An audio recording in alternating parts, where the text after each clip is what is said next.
Hey, what's up? We are live. We're joined here today by NEZ. How's it going? It is going great. Thank you for having me on. Very excited to get to talk with you and exchange some takes. I think we both have some pretty, strong, unique opinions about the best ball landscape. So this should be a fun time. Yeah, and we have some takes that are very in line, and we have some that are very not in line. So it'll be a fun conversation. Yeah, definitely. Yeah, so we got the Badge Bros Brawl today. Look forward into getting into that. Let's say hi to the chat first. We got Peppertoni, we got Scott, we got Hallie, we got Mike Rob, we have Game Tight, but we will get into the Badge Bros Brawl after the intro. Hey, hey, we're grinding through the torment. High volume, no management.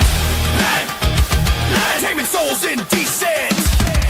Grinding drafts through the abyss, no rest in our veins. Feel striking like lightning, flooding endless pains from late season voids. He's dropping all the flames. Bestball Degens unite, shattering the chains. Old school RB stacking fury, derailing trendy trains. Who is commanding the storm etched in our brains? Who? Hey, thunder in the names, claiming all the kills. Flames, names, games. Degen wrath of fuse, stone age torment remains. Bestball eternal, in remains infernal domain. Pterodactyl pigs screaming, Cayman chaos reigns. Fossil fury fuels the fire, drafting through the veins.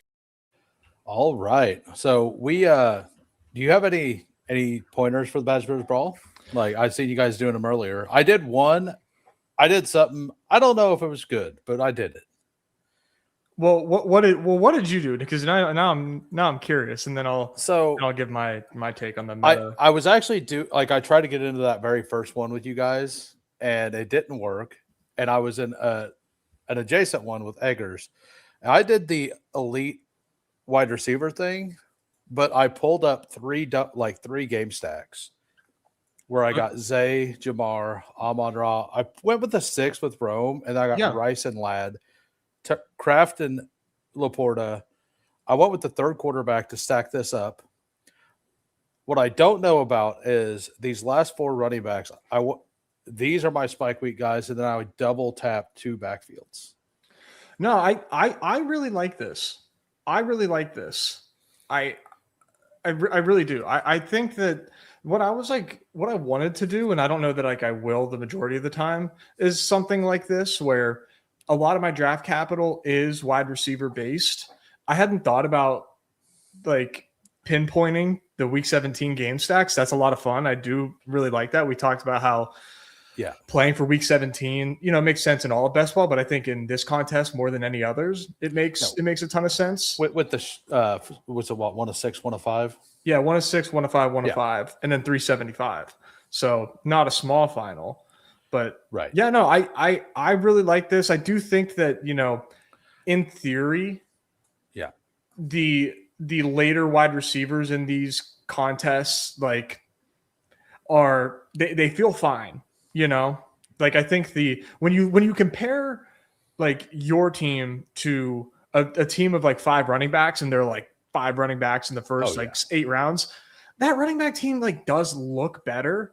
But I think what we kind of forget is that these guys do have different ceilings. At the end of the day, you do have very, very high ceiling wide receivers and running backs, to be fair. Yeah. And that does matter. It's just harder to conceptualize and say that team is better. And I think a lot of it does have to do with the current meta. So for me, if I was to tell somebody how to play this contest, it would be, you got to get RBs early and often, and then spam wide receiver. And also maybe an elite tight end here and there. Yeah, but I like what you did. I was at the 3 spot, and I feel like Bijan and Gibbs, in every contest, is just massively better than everything else, right? Yeah. But getting I have Amon-Ra over JSN, so I don't hate that at all. I was that way at first, then I kind of flipped, and now I'm CMC over JSN, so I still don't get him. All right, so are we ready to go in and experiment with some stuff? I mean, I'm fine with just having fun with this. Yeah, dude, let's do that. That's what these are all about, because you can have fun and still draft a good team. That's what makes these drafts really fun, is that people finally have the permission to do what they want. Yeah, well, I do what I want when I want. Damn right. Yeah, that's right. But we're going to jump in this Badge Bros Brawl in 15 seconds. we never leave the grind. Fury, endless, breaks, relentless, fantasy, reigns, who waits, immortal.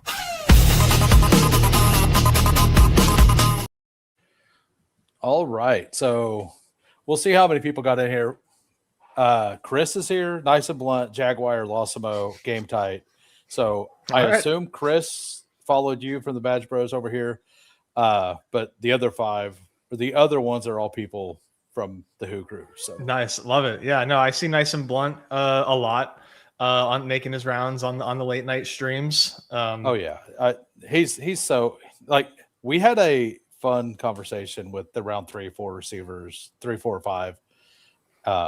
We had a like I'm pretty out on Igbuka, but like I understand it's partially a feeling, like Sure.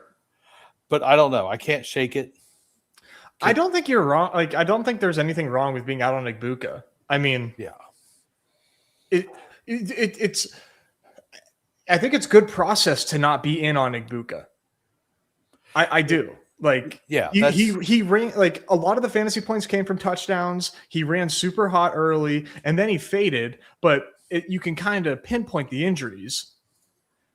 At the same time, like, I think it makes sense as a fade. Where I'm coming at it from, and I don't know if you've heard my argument or anything, is just like from the ability to dominate a target share on an offense. I think the runway is clear for Igbuka because I do think he's a very good wide receiver. Is he pick 30 good? I don't know, but there's a chance that he's that much better than the rest of his teammates. Do we double tap these guys? Do we reach down to take Genty and Taylor? What do we do? I would like to take both of those guys. I'm perfectly fine with that. And by the way, if you guys didn't know, Badge Bros Brawl, 30-second clocks. So you actually have the time to talk it out. So we could talk. You awesome. can talk to your guests on the stream. It's fantastic. You don't have to cut each other off and like quickly say a name and pretend like you meant to say that name and justify it. It's great. Yeah, and I mean, being on the end always helps, but yeah, true. Like, and it's not as brutal as being at the 1 and the 12 this year. Like, sometimes the room just destroys you and you never had a chance. Yeah, like it can be rough on the ends. In this, it doesn't, like, Jared Goff's drafted half the time, you don't have to worry about it. And especially with JSN and Amon-Ra, we have things we can do still, no matter what. Yeah, no, for sure. When I'm drafting 12-person drafts, the one thing that is nice about being at the corners is like you do have permission to kind of go reach and get your guy a little bit because it's like, they're not coming back to you. So if you want them, go get them. Yeah. So which one of these running backs, because I think James Cook is kind of clearly the best guy of that group, but like, which one of those guys do you prefer between like Hampton, Barkley, Walker, Derrick Henry? Yeah, so Cook is my favorite of that bunch, and then immediately after that is Derrick Henry.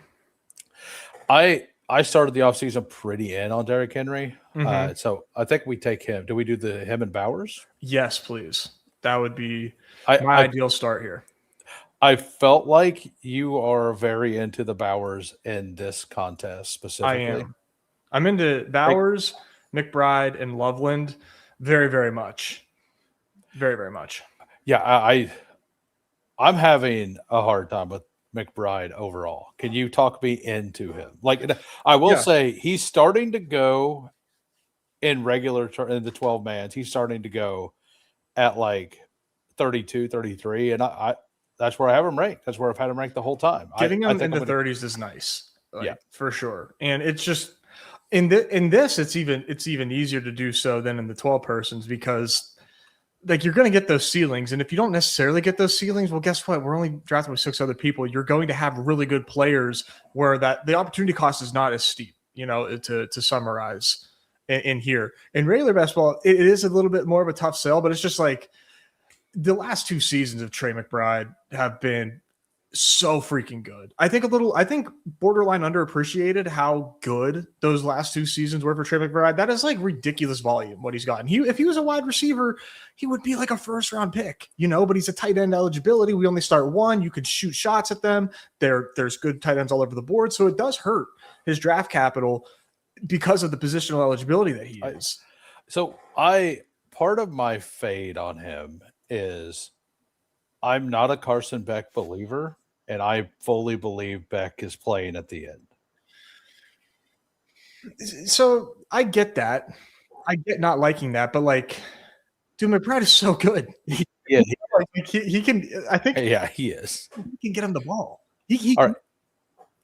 What do we want to do here? We have Henry, we got Amon-Ra, JSN, and Bowers. Briscoes. He was definitely one of my favorites there. Do you like Josh Allen here? I'm kind of team like not really in BBB so much. Yeah, no, it's all good. Like we're whatever. Double receiver here feels strong. Yeah, I like these top 3.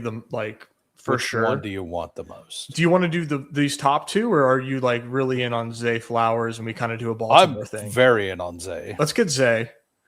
And then we'll stop for a second and talk this through, because we could do T. Higgins for the game stack if you'd like. We could do that. I'm fully in on that. And you like Javonte? Or which of these running backs? I was just kind of looking at that. Like I actually like Travis the most. I'm cool with Travis too. I'd say T or Travis Etienne here. Yeah, you could pick. I kind of like the game stack angle. Let's do the game stack, because like that game, that's like, God damn, dude, this game's gonna rock.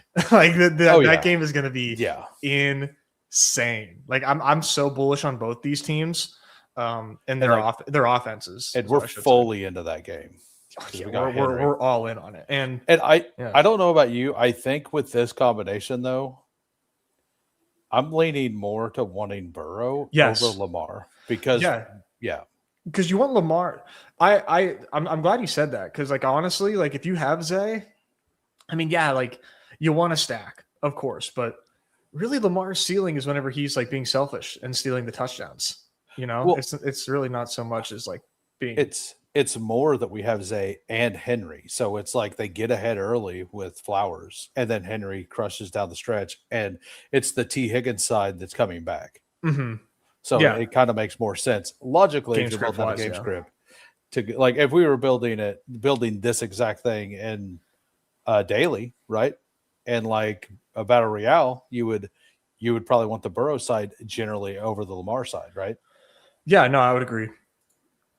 Yeah, and man, last year was the first year I really got into a bunch of the daily stuff. Yeah, and I learned a lot, and like it made me think of best ball way different. It does, dude. It really does, because when week 1 comes around, like, oh shit, why was I not drafting this guy? We are on the clock. I'm very into Swift. I like Swift. We need some running back points. Big fan of that offense. And then, do we want to just close out receiver? We could, so or almost close it out. I'm fine with anything here. Can you just go to tight end just real quick? I just want to take a peek. Okay, no Warren. So how do you feel about Neighbors in this contest? Sounds great. Okay. I mean, it sounds great to me because, like, I think you were making a really good point that he's going to move up, and he should. It also gives us, like, Jackson Dart will be just fine early season without Neighbors, but late season with Neighbors, that sounds super fun. He'll be like I don't want to say top 3, but I think he'll be like close to top 3. If we saw what we saw last year from Jackson Dart and we get like Neighbors like healthy, I mean, Dart was projecting insane, because of the rushing floor that he gave was insane. Yeah, and I get that like his situation hasn't changed currently, but I'm looking at week 17 and all that. But I do think the situation's changed. The team brought in on Trey McBride. The team brought in Jeremiah Love and they brought in Tyler Algier, which like they had absolutely no running game last year. 0. That's why they were throwing 40 plus times a game. Like they want to be able to run the ball some. Yes, they're going to be behind. Yes, they're probably still going to be in throwing situations, but they are at least going to attempt to run the ball way more this year than they were before. Yeah, it's just a matter of like how much they can afford to do that. If their Yeah, defense is yeah. as bad as people are telling me it is, and it's like it's a tanking franchise's defense. Speaking of bad defenses, like I yesterday I was talking about how I thought Carolina could be one of the sneaky, really good defenses this year. Yeah, Apparently, Scorton just tore his ACL or something earlier today. that sucks. Yeah, Yeah. they just confirmed that. Yeah. Do you like these guys? I like Bucky in this for sure. I think he's sort of risky. I do like Burrow. I'm like totally fine with just like grabbing Burrow so that way the chase drafter doesn't take him. Yeah, exactly. And like we built it out. We let Lamar go last time. I think he's the definite pick. And I'm fine with Bucky. I'm fine with Quinshon. I prefer Quinshon, but Let's do Judkins. Let's do Judkins. Yeah. I don't know, man. I didn't like. I'm still holding on to I didn't like Bucky as a prospect, and I think it was a Liam Cohen thing. Yeah, no, I didn't either. You know, I didn't. I wasn't in on him rookie season. That sucked. It took a lot in me to not draft him last year. But I was like, you know what? I still think this guy's small. I still think these other running backs around him are better. So I'm going to fade him. And I got lucky with the injury, but also like, you know, think a lot changed there in Tampa, and I get the goal line. It's still not a guarantee, and it's obviously like anything but a guarantee that Bucky's getting handoffs there. Judkins, Yep, absolutely is. Like, yeah, he's gonna score more touchdowns than Bucky, almost certainly, for sure. And this is true. Like, there are reports that are saying Neighbors is going to avoid the pup list, which Jordan Renan keeps going back and forth. I mean, well, it's a Jordan Renan thing. Well, yeah, anything Renan says, I actively bet against. So Renan started off saying, yeah, you know what? We have no idea like when he's going to be back. Could be week 4, could be week 5. We don't know when he's going to be up to 100%, yada, yada. And now he's like, yeah, he might not even be on the pup. Like, yeah. All right, bro. He's just out there throwing things at a wall, hoping something sticks. Yes, he knows how big his market is. He knows how to get clicks. Very successful. So I don't really feel like fully betting in on the on the Cleveland offense, but like we don't have to. Yeah, we don't have to take it too far. Yeah. I mean, these running backs, I like Pollard some. Like we could do scrolls at running back here. I like Pollard.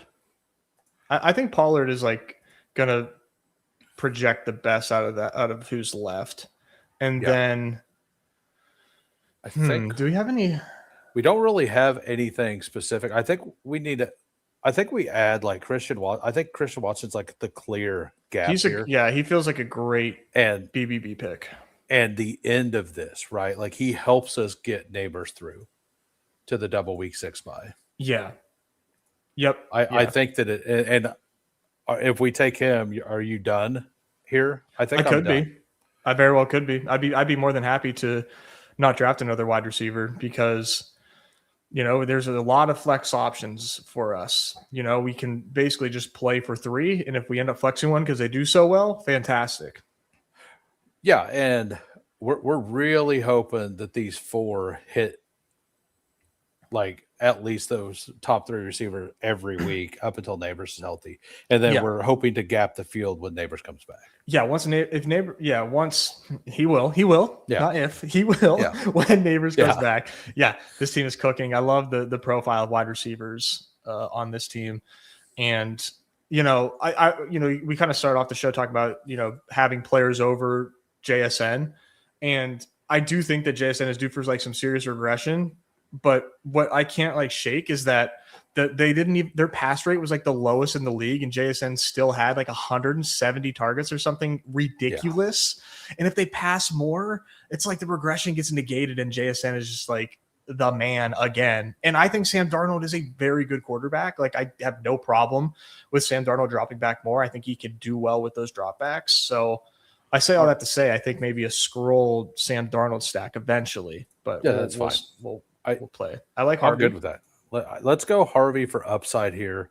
And then do we want to add a last tight end in Laporta maybe? Or yeah, we've got just one here. I would say, or what were you going to say?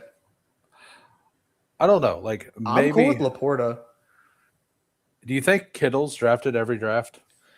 No, but I'm just curious. Like, yeah, I don't know, man. I think Laporta makes sense. Like Let's just draft the starting tight end for what projects to be the highest scoring offense in football. You know, dude, just do that. I've done 40-ish eliminators now, and I think I've got like 26% Laporta. Nice. I'm starting. He's a guy in my slow drafts right now that I'm like making a big case to get more of. I really need more Laporta, so I'm working on that. I mean, number one, the team doesn't get to force these players to not do things. They get to ask them to do things or not do things. So I thought he actually looked decent playing dodgeball. He was like kind of like shifting weight. And then I saw the jogging video and I'm like, oh my God, like that's my I heard you say that. I'm like, I don't think he watched all of it. You just seen like the jog back and forth thing. Yeah, and then I saw the jog. I was like, oh my God. And then he pitched at Fanatics Fest. Did you see that? I did not see that. So this is a Who Hames NEZ Takes exclusive here. Nice. You got to be on the IG streets to have seen this. He was at Fanatics Fest and he threw a pitch. And do you know Johnny Cueto? I do not. Johnny Cueto is a pitcher. He's been on a number of teams, but he's known for like trying to trick batters with his timing on the mound. So Neighbors is on his bad leg and he's kind of like twisting and like delaying and things like that before he throws, a la Johnny Cueto. And I'm like, that looks okay for the knee health. I mean, he's on the bad leg, one leg, like messing around on it, and then he pushes off a bit to throw. I don't know, man. I was team. I'll wait for definitive news, but I've been dipping into the Malik Neighbors dip in the 12 persons. I think I'm gonna start in the back end of the fourth, which is where he's going now. Yeah, I think it's a decent like you just gotta. All right. So do we want to add? We got 4 picks left. Is this a 3 or 2 quarterback team? It's just, I think 2 or 3 rather. I meant 2 more with Darnold. Yeah. Yeah.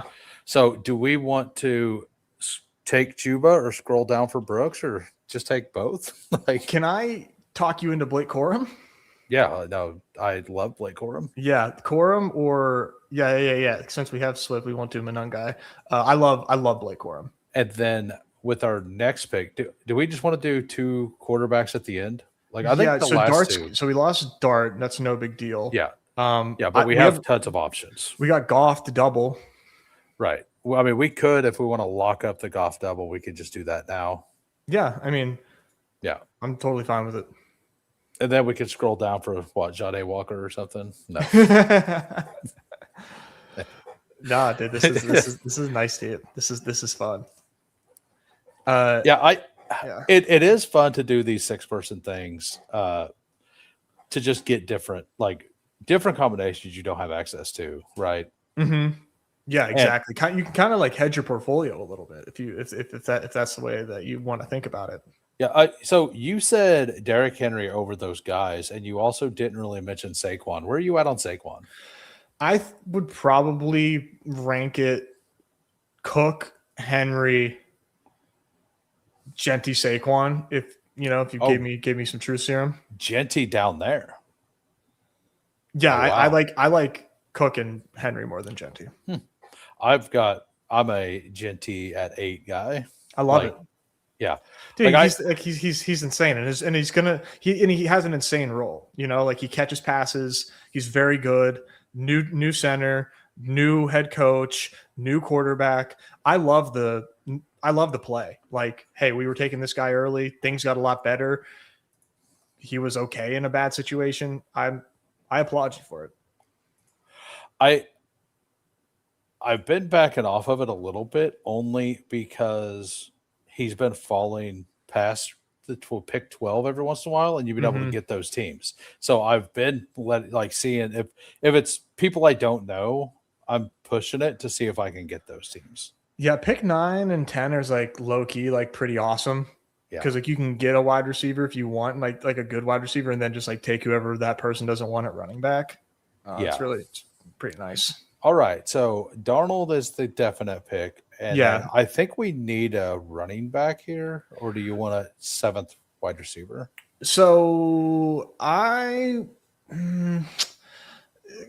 these running backs, like I would probably scroll past these running backs. No, I'm fine with that. Like, I've been pretty into Bill in this contest. I mean, just like who has like the highest ceiling back here? Could be him. I mean, I'm pretty out on Bill overall, but I'm fine with him here. Like, I think it makes sense because we're not required. Like, this is basically, I'm very into Katron Allen. I take a ton of Katron. But, like, in this contest, it makes sense, like, to scroll down to the guy who's probably not going to get taken yet. And the only negative with Bill here is if we do get news that he's a starter in this contest, he's just going to get drafted all the time. That's true. Yeah, there's time for him to become 100% drafted. And there's definitely time for him to just not be drafted ever. Like, which, like, honestly, like, bad news is probably best for this team, right? Yeah, if you want the extra leverage, let's just like keep the hype to a minimum. Yeah. All right. Well, we got a 3-7-6-2 here. We got Joe Burrow, Jared Goff, Sam Darnold, running backs Derrick Henry, DeAndre Swift, Judd Goods, Tony Pollard, RJ Harvey, Blake Corum, JCM. Thoughts on the running back room? Love it. I like the shots that we took. Good volume. Like a ton of bell cows usage wise here. So with upside, this is how I like to do it. Oh yeah, and like we're not trying to win here. We're trying to like stay in the game, and we're trying to win here. Yep. Right. Amon-Ra, JSN, Flowers, Higgins, Neighbors, and Watson. Like that is insanely. That's hot. That is insanely fun. That's and hot. Then still got Bowers down here and Laporta. Like, yeah, I see. Like, I love doing this. Like, I really think that going to war with our running back room is the way. Like, if you're not drafting Bijan and Gibbs, you're already way behind the 8 ball. So you might as well just like attack it with volume, and you can do that here really well. And draft guy, like I'll take all these guys over like Jordan Addison and Xavier Worthy, like, you know, like, and no offense to the guys that are drafting them. I mean, that's what you got to do when you go RB heavy, but like these are different players. I think there's a lot of upside. Like I think even like Dobbins, Brooks, Gainwell, like these are usable guys. Like Rashad White's way down there. That's weird. Yeah, because it's sort of by projection. It's kind of awesome. Yeah. But yeah. All right. Let's do we want to let's just run into the BBM or do you want to go through all these teams real quick? Whatever you want to do. We'll go through the members teams super quick. We got a 3-6-7-2 here by Blunt, Drake May, Caleb Williams, Jackson Dart. Like he's the guy that ruined our day. Yep. Jahmyr Gibbs, James Cook, Omari Hampton, Cam Scatterbo, Travion Henderson, Take Bigsby. That is very fun. Yeah, I love a handcuff. Yeah, I do. I do that every once in a while. I did a lot of that last year with Trey Benson, and yeah, it almost worked out. Almost. I mean, you got the injury that you needed. I know. To happen. Yeah. Oh. When that happened, I was very overweight in Connor. Yeah, he was a good pick. And I had 0 Benson, and I was like scared for like 1 week. You know? Yeah. I was like, uh-oh. Rasheed Rice, Lad McConkey, Olave, JMO, Rome, Pearsall, Pitt. That's really good too. And then Kraft, Kincaid. Like I think Kraft plus like a Kincaid or even like Juwan Johnson. Like why not? Like all we're doing, you just got to beat 5 people and then get the right guy in the finals. Yeah, I kind of like the idea of like punting tight end like that. If you don't get an elite, you know. I think that's how I'm going to play it. We got game tight 2-7-7-2. We got Dak Prescott, Matthew Stafford. But like, I wonder if he'll be drafted all the time or not. I know. Yeah, Ashton Jeanty, Achane, Travis, Javonte Williams, then Jadarian Price, and the double here. I like this room a lot. This is really strong. That's real strong. Puka, London, Pickens, McLaurin, Burden, Adams, and BT. That is very strong too. And then the double punt, like I was talking about, just stacked up the quarterbacks with the tight ends. Yeah, I mean, that's kind of funny. Two teams in a row doing that. Yeah. Then we got Jaguar. We got a 3-6-7-2. Herbert, Trevor Lawrence, Kyler Murray. Then we got Kenneth Walker, Kyron Williams, Josh Jacobs, Bashal Tootin, Bucky Irving, and Kyle Monangai. Yeah, I mean, all these look fun because, I mean, 6-man, right? Chase, Jefferson, A.J. Brown, Egbuka. I like the double anchor into this stuff over here. And then we got Tedero, McMillan, Quentin Johnson, Parker Washington. Yeah, really fun. And then Tyler Warren, George Kittle. We'll get to the super chat in a minute. Has NEZ seen the twerking bird? I don't know. Have you seen the twerking bird? Admittedly, I have not. If she got that end zone, I'm diving in deep smoothly. All right, there you go. Thank you, Slayton. Yeah. I needed that. Everybody needs that. It's great. All right, we got Lawsimo here. We got a 2-5-9-2. Josh Allen, Jalen Hurts. That is a lot of rushing touchdowns. Yeah. It's kind of fun. So I know my clay projections aren't everything, but like Lamar's only projected for like 4 or 5 rushing touchdowns, and Josh Allen is like 12. Yeah. Or 14 or something. Yeah, I understand it. You know, yeah, it makes sense. It's kind of been that way since Derrick Henry's been there. So, all right, we got CMC, Jonathan Taylor, Chase Brown, Breece Hall, and Ramondre. I mean, I have no problem. It's nice and tidy, you know. Yep. Let's see the rest of the team. Wilson, Waddle, Mike Evans, DJ Moore, Lemon, Metcalf, Sutton, Pierce, Addison. That just several spike. I think Alec Pierce may be like kind of like the neighbor's pick right now in this. Why, like he fell a lot, but I mean, I guess ADPs aren't set yet, so it don't matter. Yeah, it's true. Trey McBride and Kyle Pitts. Yeah, the tight end room, I think, definitely kind of like saved this team. And then this is just an example of like, let me just draft a bunch of good wide receivers that'll be on the field and, you know, like fall into some touchdowns while I start CMC, JT, and one of Breece Hall, Chase, and Ramondre every week. Yeah. I think that is probably like the best EV strategy. I would agree. I'm not going to play that. Like, I'm not going to max the contest. I don't know how many I'm going to do. I'm probably just going to go like zero RB in those or anchor RB in those. Yeah, I think with the way that people are drafting, you can definitely build some really cool teams with zero RB strategies. Worth every penny, said damn straight. All right, so are you ready for the BBM? Yeah, I'm ready, man. I'm doing it with you. All right, we're good. I mean, we're drafting together, right? Yeah. Okay, because I had that happen once. Somebody entered also. I'm like, oh no, no way, man. I'm your guest. Are you kidding me? This is an honor. Exactly. Like I was like, what are you doing? That's free entry. Yeah, exactly. Well, we're gonna jump in, and we're gonna jump in 15 seconds. Bestball Degens, we never leave the grind. Fury, endless, breaks, relentless, fantasy, reigns, who wins, immortal. Waiting on 5. So these will take a little bit. So what's your overarching strategy for BBM this year? I really like double or triple anchor receiver and then kind of pushing it a bit. I mean, it's very funny, man. We were talking about how we have a lot of similarities, and when I'm not getting it, when I'm not landing in a section of the board where I'm starting out with a running back, I love a like double anchor wide receiver and then just like hitting everything else.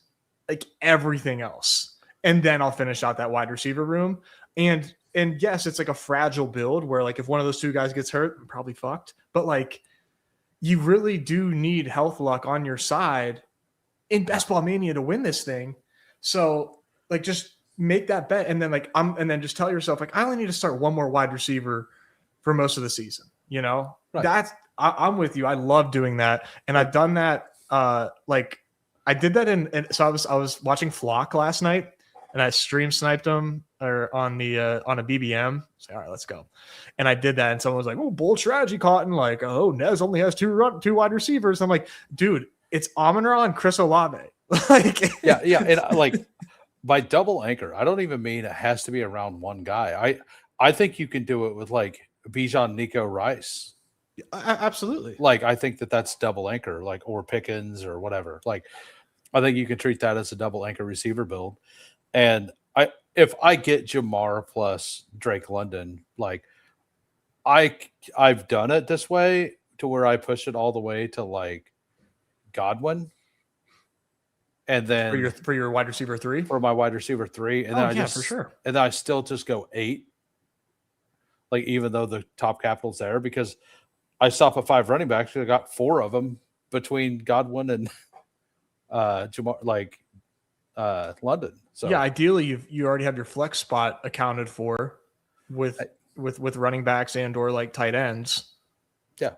Well, we were just talking, and you were saying the 9 and 10 spot is pretty good. Well, guess where we're at? We're at the perfect. We're at the 9. I love it. We got JT at the 2. We got Game Tight at the 4. We got Cade at the 5.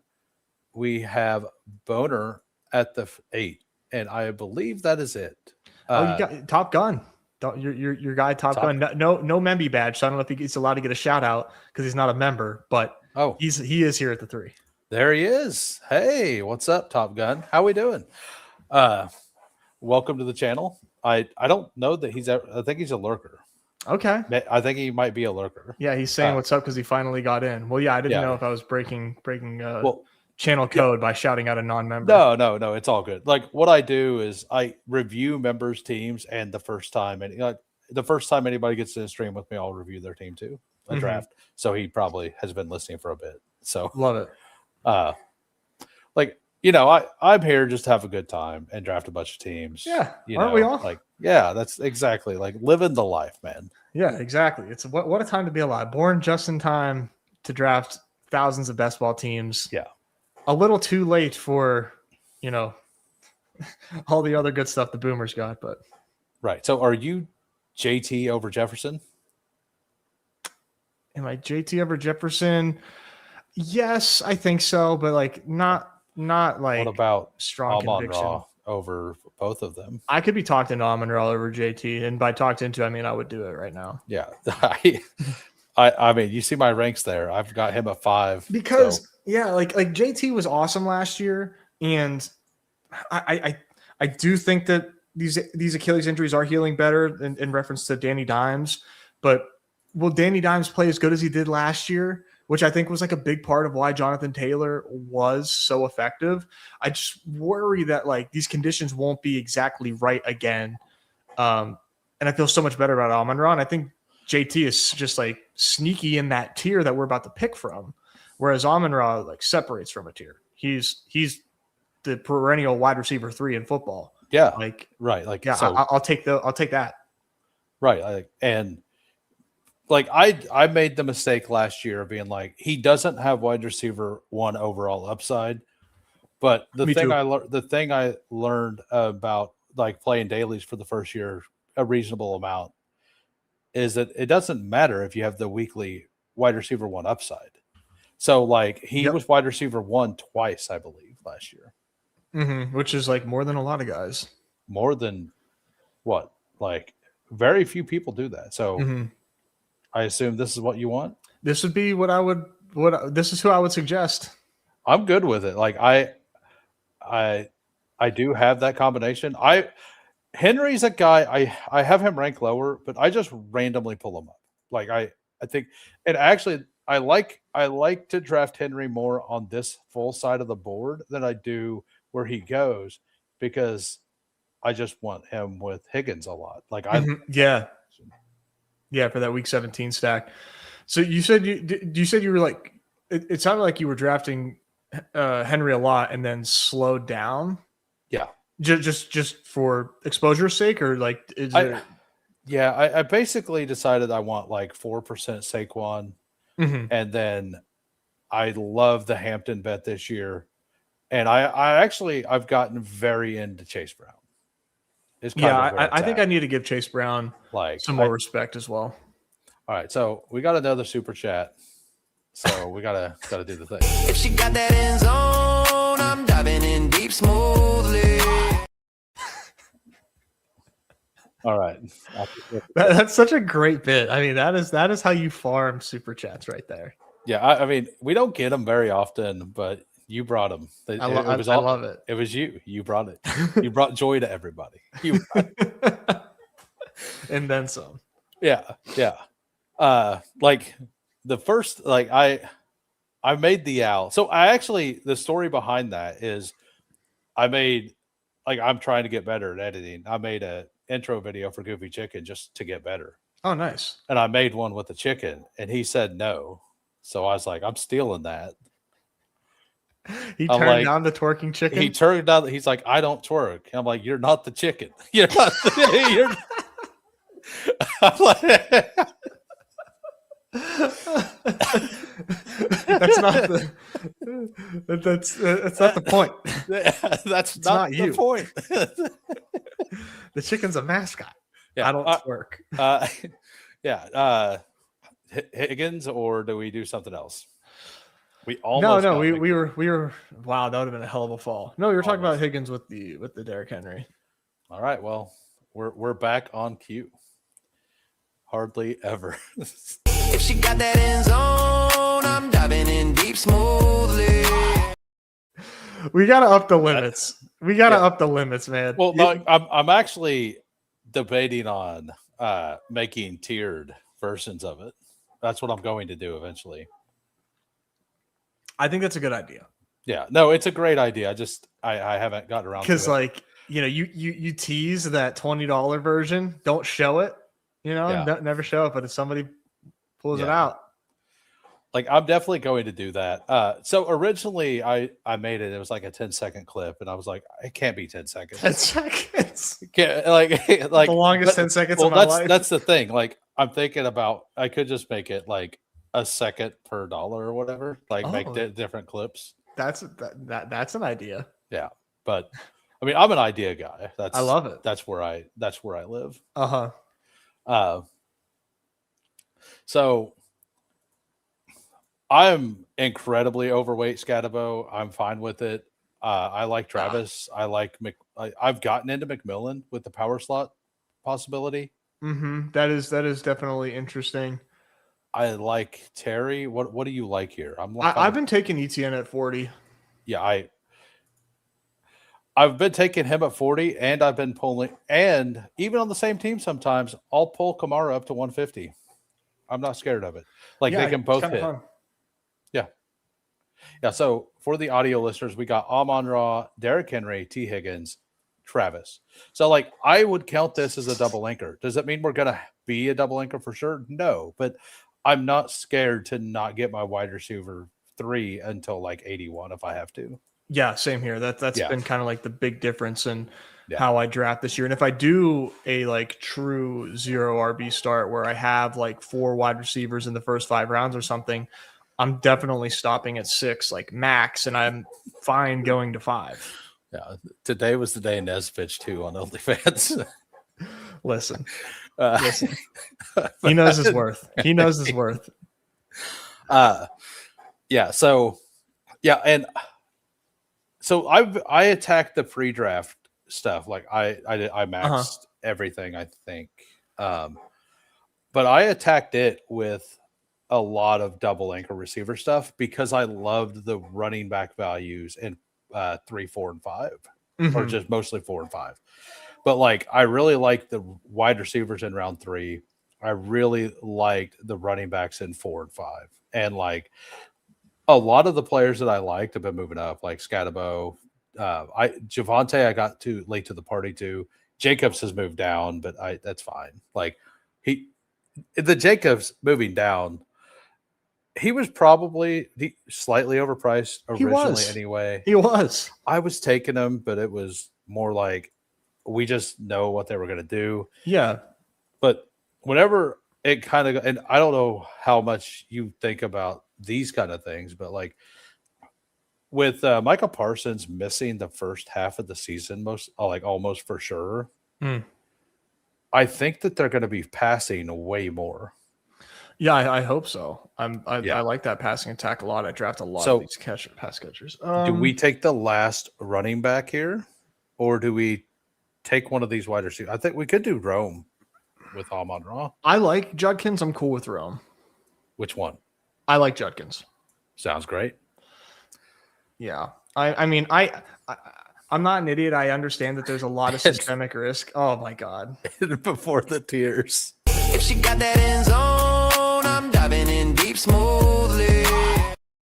I mean, it's also a time filler. It's also, Why is it so thick? Dude, no, I scaled that back. Whenever I originally made that, you should have seen it. It was wild. It was wild. I think I still have it floating around. And that's like the next tier. If I was wild. president, I would ban the technology that you use to make that. It's Canva. Canva lets you make a thick owl? Yeah. Canva. We need to shut down Canva and figure out what's going on. There you go. Actually, it was a mix of Canva and CapCut. I made the chicken on Canva and I converted it. You're doing insane operations over there. Yeah, well, I pay for all these tools to try to make my stream better. So might as well make a twerking owl. Yeah, I mean, when I have an idea, I gotta execute. I got I'm not a quitter. That's not what we're doing. That's not what we're Oh man, okay. I'm fine with. I don't mind the Marv thing. I love Jordan Tyson. I'm fine with just taking one of these two or Joe Burrow. Let's do Jordan Tyson. Let's do Jordan Tyson. You love Jordan Tyson. I would like to get more Jordan Tyson. I'm being a bit of a coward on him, but there's never been somebody that looks the part of being a freak like Jordan Tyson does. It's just can he please stay healthy? Because if so, there's just no way he doesn't smash. He looks like Travis Hunter to me. What's he gonna make a thick badge for the bros? No. No. So and I agree. I like the way he runs and the end breakers, the deep ends and stuff. It looks so clean. And I don't think he's Drake London, but the way that Drake London runs those routes and the way that he runs those routes are pretty similar. I'm still a mega Carnell Tate bull. Okay. I've been on Tate's. I was always Tate is clearly the one in this class, from the beginning. Mm-hmm. Maybe I'm wrong. I've been wrong many times. I mean, you were right. He was drafted as wide receiver 1. I think that's a pretty good, point. Who Hames there? I was also 35% Damian Martinez last year. So, a lot of smart people liked him. I mean, we didn't know that he allegedly yelled at Jerry Jones's dog. Can't do that. The rumor I heard after the draft of why he fell, and I don't know if there's any validity to this, is that Jerry Jones invited him to Jerry Jones's house and he was screaming at the dog. I don't know if that's true. I don't know. But then he just disappeared on all the boards and got drafted in the 7th round later. It's and then we started hearing character concern stuff. Jerry Jones blacklisted him because he yelled at his dog. Yeah. I mean, I would love that to be true because it's hilarious, but I don't know. It would be hilarious. I'm kind of into buying the dip on I think Alec Pierce is a really good bet right now. Yeah, are you in or not? Yeah, it word on the street is Alec Pierce is good to go. Yeah. Mm-hmm. And I think I was one of the guys in pre-draft taking Alec Pierce ahead of Marvin Harrison, ahead of Brian Thomas. I like him. I don't think that the money they gave him was for nothing. They not only paid him, they traded away his competition. Talk about a bullish sign. Yeah, the one thing that does concern me a little bit, and it's fine for best ball, is that he is like, it does seem like he's one dimensional. Like that's all he does. It just like catch 20-yard, 20 yards per target type stuff. But that's also the point at the same time. Like, so that's I'm assuming you're in on Corum or Dowdle at Jaden Reed. Yeah, I think I prefer Dowdle. Oh, we got you convinced. Like, so I seen Steve and you discuss this. Yeah. I've been very into Dowdle. Like, I think Dowdle should straight up be like him. I think him and Warren should be back to back. I was fully fading Warren because of that. Now I realize that's just bad process because this tier is basically one tier. No, I think that you are correct. I take Warren because I love Jalen Warren.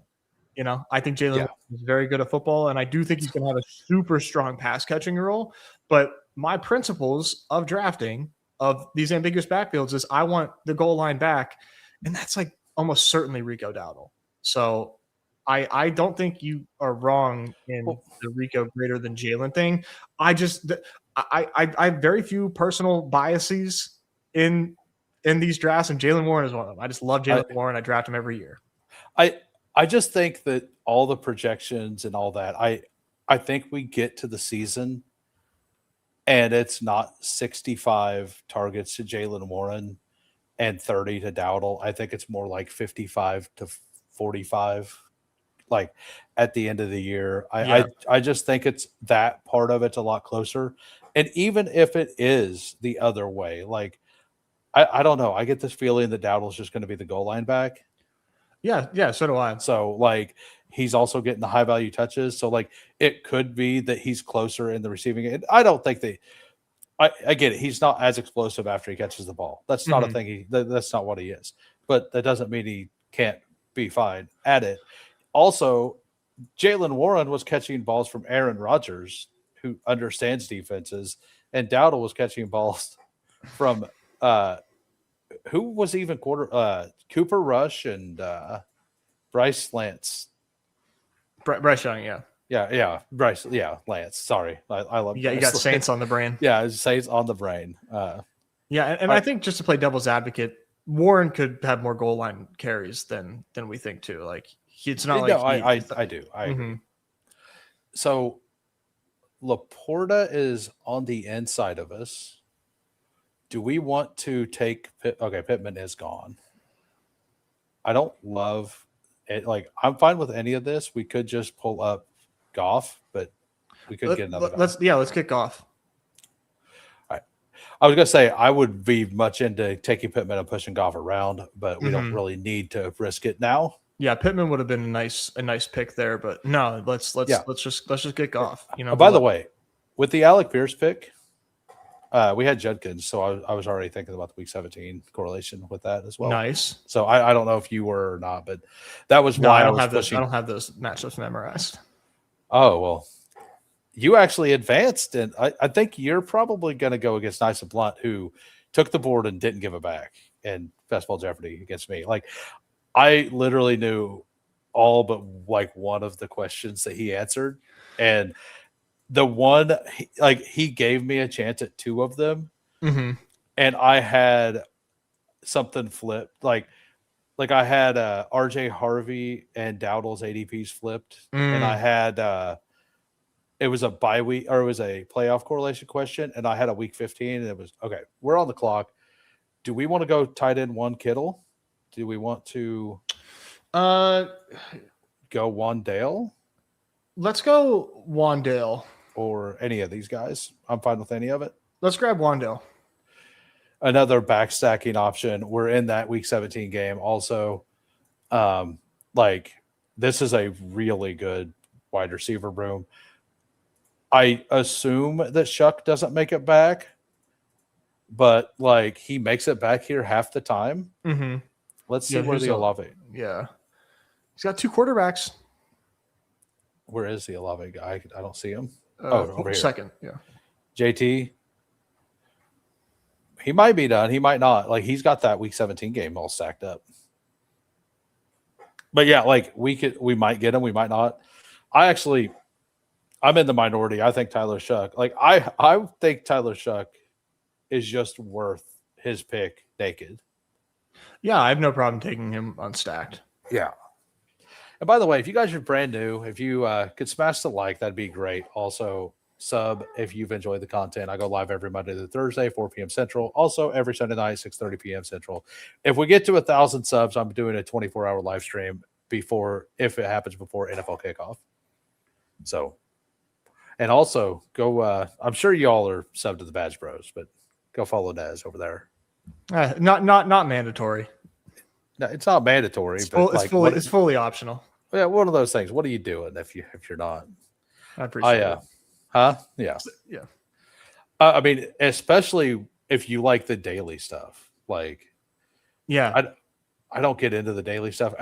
I do the little like $3 $9 max baseball thing here. Yeah, I love there. those. Yeah. But like, I don't know anything about baseball. Like, I just used a tool to draft a bunch of dingers. We are Updog and I, we're currently advancing 9 of 33 teams. But that's great. Yeah. Feels good. Let's I mean, that is good. So we could pull they are going fast. Do we want to overdraft Cam Ward? The Tate drafter is on the other side of us, and we kind of need to secure that. Or do we want to risk it and just push? Do you take Diggs at all? I love Diggs. Let's take Diggs, and then we can ignore wide receiver for a long time, or almost even be done at that point. Almost. We are very much potentially done. Yeah. Oh, the guy who has Tate has 3 quarterbacks, or props queen. So probably not a guy. You never know. Might be a guy. 2026. Yeah. Yeah. No hate either way. Like, you do what you want to do, man. Like, that's what I do. I live my life the way I want. Yeah. I the Cam Ward bet is scary, but I like doing it. I like doing it. Yeah. I think so much has changed for that offense that like I want to roll the dice on the number 1 overall pick. You know? Well, like I talk about it a lot, but Callahan never coaching an offensive line. We are good here, right? I would like this, yeah. Yeah. But hiring somebody who's related to you and never done the job at a professional level, bro. And then when that guy gets fired, they start looking not great, but like not like the worst in the league, you know? Yeah. Like, that is wild. And that's something that I don't think a lot of people are talking about with Tony Pollard. Like, I've got a lot of Tony Pollard. I'm starting to draft him way more. So like I was so high on Warren that I would take him over Tony Pollard. In my slow drafts now, I'm starting to take Pollard over Warren just because, like, you know, it's everything that we were just talking about with Cam Ward and all the changes. Yeah, sorry, Jordan Mason Hive, I let you down. All the changes to Tennessee points to very, very good projections for Tony Pollard, who, if he has the same role that he had last year on this backfield and this team is better offensively, I mean, dude, Tony Pollard's like Javonte Williams last year. You know what I mean? Maybe better. He only had 5 touchdowns last year. There's like very small chance without injury that doesn't improve, you know?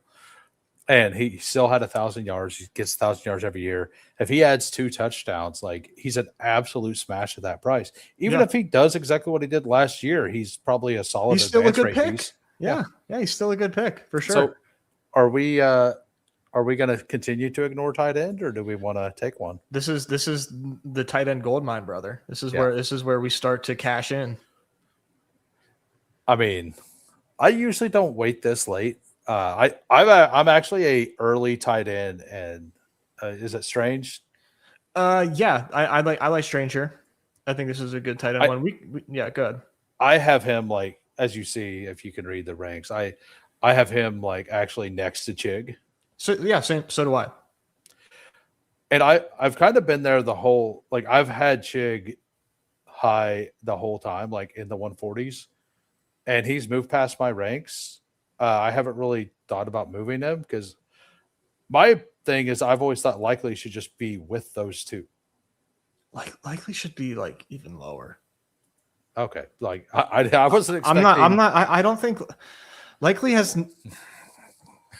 I think Likely is just like people just very much, just wish casting, you know, on Likely because he was good a couple times in Baltimore. All right. We could do Kamara for the securing thing. We could go with one of these tight ends. I would suggest Schultz. Oh, Schultz. I'm good with that, actually. Cool. Yeah, so speaking of that, I have Theo Johnson. I've taken up 3% of my teams. Just I was doing it before. Dude. Like I've been doing it here and there a little bit in the 20 round formats, like because I do some stuff over on drafters. I do. Yeah, he's my favorite 20th round pick. I'm taking him a bit. Like I think I'm like 9% on some of the other sites. Yeah. On Theo. Like I just think that he has a connection. We know he has a connection with Jackson Dart. Yes. Yeah, we've seen it. It's his third year. He was a okay prospect out of Penn State, you know. He was keeping Tyler Warren off the field. Like that tight end room was insane when him, Strange, and Tyler Warren were all there at the same time. That's a monster tight end room. These are 3 starting NFL tight ends in one room. Yeah. I think Theo is only ascending. I'm just like not worried about Isaiah Likely because Isaiah Likely's not a tight end. But he's not. As a bearer of bad news, Theo Johnson did have 7 drops last year out of 72 targets. Like that is the concerning thing.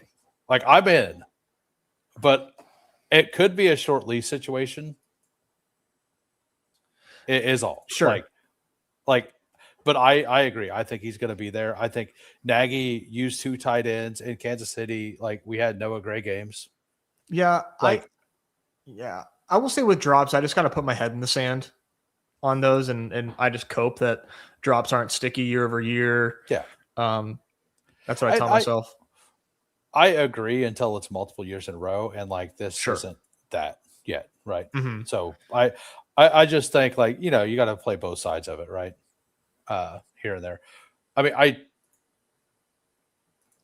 do we just stack up the running back here, or do we stop at these 2? No, we'll get it. We should get another, and I think Rodgers makes the most sense.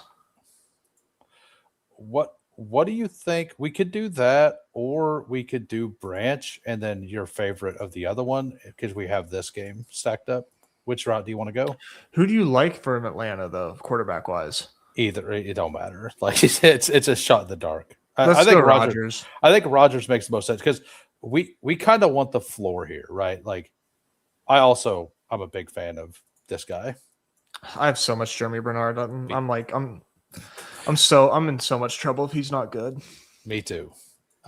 Me too. I don't know anybody that doesn't have like a fat bag of Jeremy Bernard. Like I don't know how. Like I don't think there's enough exposure to go around for all of us to have this much Jeremy. Are there like 2 Jeremys in the player pool? Like how does everybody have like 20 to 30% Jeremy Bernard? It's insane. Yeah, I mean, I think I'm down to 16% or something. So we don't have to do. We could do Helm here. For the double, we could go Jeremy. Like I kind of like the Helm pick, and then we could always do the Muth or I'm totally fine with 4 tight ends on this team. So are we going to stop at these 6 receivers? I think we could. I think we could, and I'd be more than happy to.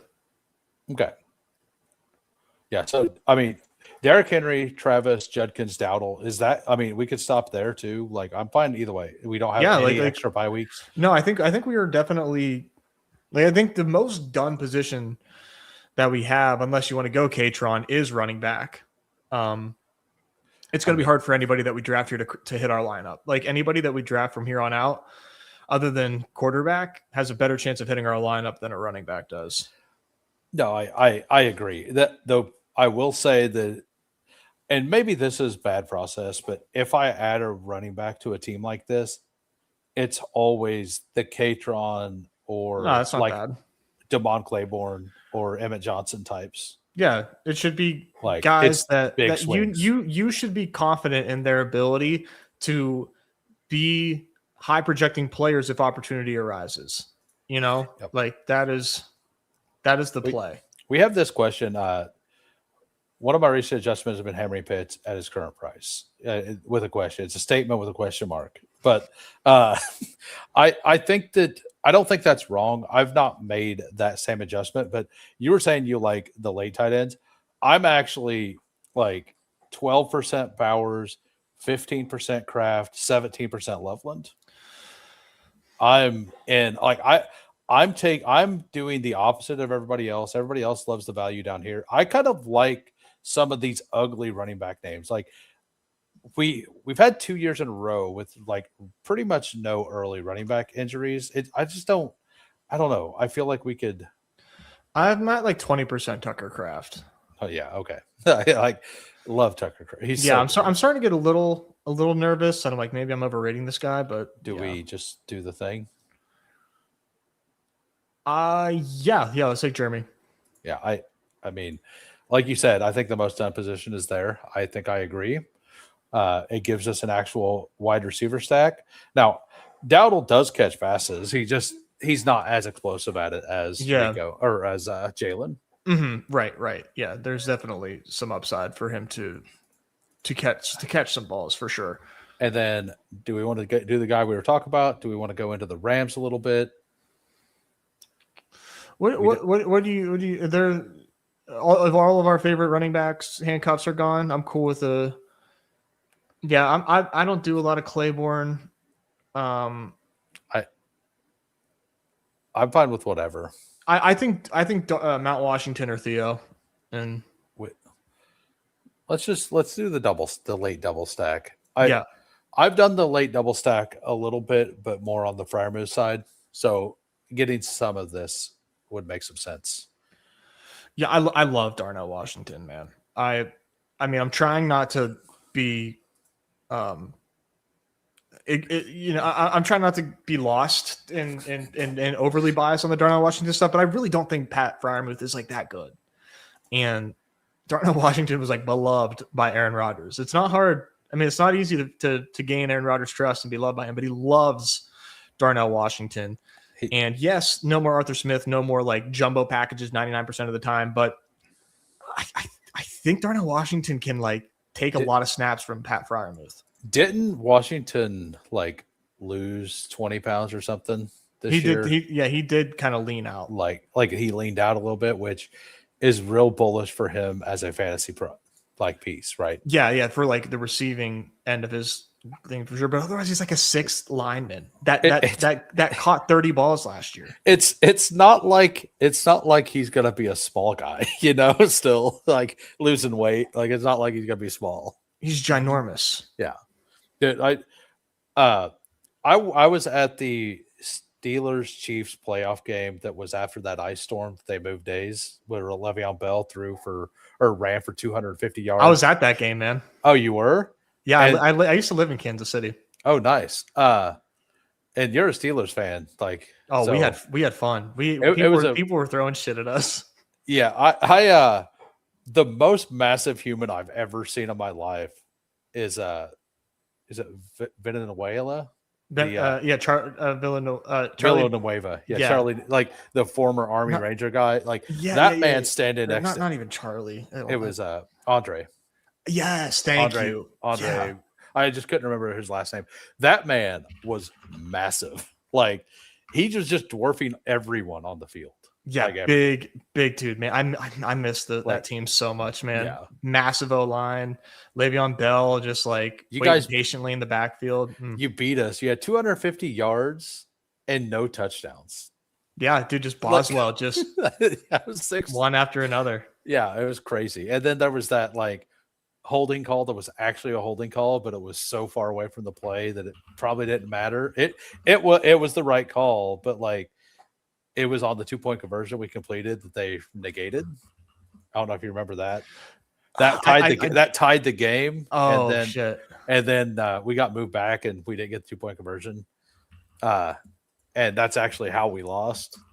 But it was like one of those, our tackle was way off, and the play had rolled out the other way, but he still held. It was one of those holds that just didn't matter.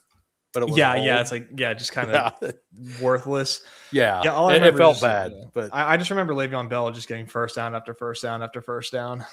Oh yeah, it was nuts. Yeah, he lost 50. That's crazy. Yeah. All right, so the team. We got a 3-4-7-4 here. We got Jared Goff, Cam Ward, Aaron Rodgers, running backs, Derrick Henry, Travis, Quinshon Judkins, Rico Dowdle, wide receiver, Amon-Ra, T. Higgins, Jordan Tyson, Alec Pierce, Wandale Robinson, Stephon Diggs, Jeremy Bernard, because he was free at the end of this draft, and then Strange, Schultz, Gunnar Helm, and Darnell Washington. We are very into this game. We got both sides of it. We have the Jared Goff stack to like get us through the season. We don't really have a bear. Doesn't really matter. We have a lot of little correlations. Like I mean, we're basically playing Detroit up until week 17.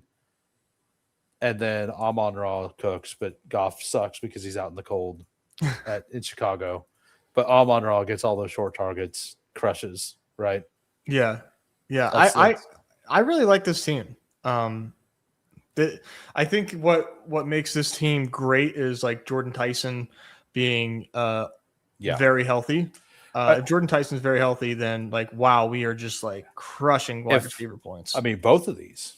Mm-hmm. Like I have faith in Alec Pierce being healthy. I do too. Like I think when we get to the week of the NFL season kicking off, I think Alec Pierce is going to be back to the 5-6 or the 6-7 turn. Mm-hmm. It wouldn't surprise me at all. Like if not higher, like I could see him being drafted with. Like I know I say that, but like Leg Up and some of the other ranking places really don't like him. But I don't know. I think we're going to get some like he has room to move up because he's kind of in this spot because of the surgery. Well, he's in this spot because of the surgery, but he's also in this spot because they said they're going to use him all over the field, but we haven't seen it yet. Whenever we start getting reports that they're doing that in training camp, I think he's going to move up. Mm-hmm. Like if he's able to go out to training camp, like even if he misses the first week or whatever. But then when he gets out there, they're moving him around the formation a little bit, like doing some things that aren't just deep balls. He's going to move up. Yeah, for sure. So I think that right now is the window to get Alec Pierce if you want any. If you just don't like him, whatever, fade him. It's fine. Mm-hmm. Yeah, lose money. Yeah. It's good. I love it. Lose money. It's fine. I don't care. I don't care. You said you do need to go. I'm going to review all the members. Yeah. So you can stay for that. You can leave now. It's all up to you. Yeah, no, I am. It is my time to go packing for a family trip. Gotta get everything ready. But this is a sick team. Loved hanging out. Loved drafting with you. Thank you for showing me the twerking owl. I feel like a different person after seeing that. That's a wild statement, but I feel like a different person. I mean, I am forever changed. That is just the fact of the matter. Yeah. So, by the way, I will be doing another draft after the review. Nice. So if you want to stay, you could stay. You don't go worry. Stay and hang out, guys. Stay and hang out. Throw some more super chats. Who Hames? Till next time. Thanks a lot, bro. Thank you for popping in. Had a great time. Peace. All right. So member reviews. We got JT here. I will get to chat after I do all of these reviews. And since we're by ourselves, let's pop on some of the normal music. Let's go with this. We got Jalen Hurts, Brock Purdy, and Tyler Shuck. Running backs, Bijan, Jeremiah Love, Travion Henderson, J.K. Dobbins, Sean Tucker. Wide receiver, Chris Olave, Mike Evans, Mekhi Lemon, Romeo Dobbs, Ontavian Wicks, Pat Bryant, K. Sean Butte. A nice little correlation there at the very end of the draft, possibly, assuming Keyshawn Boutte doesn't get dropped or doesn't get moved. I like this a lot. A lot of correlation. You got the Olave stack. You got both the Niners and the Eagles stacked up pretty well. Then you got Hunter Henry, Juwan Johnson, Eli Stowers. That's a fun team but there by JT. I like this team a lot, JT. We got Top Gun in here for the first time. NEZ is fantastic. Yeah, he absolutely knows his stuff. I'm super happy he jumped on here. So we got a 3-5-7-3 here by Top Gun.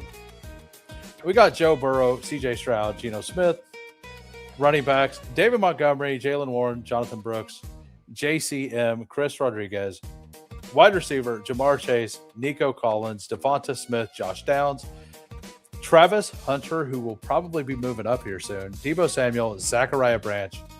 Loveland Sadiq and Theo. Love this tight end room. I really like taking a Loveland or a Kraft or even a Tyler Warren and then adding two of these really late darts on top of it. I like especially the high upside ones like Sadiq. To me, those feel really fun. So you have the Jamar Chase stack. Then you have we're all stacked up.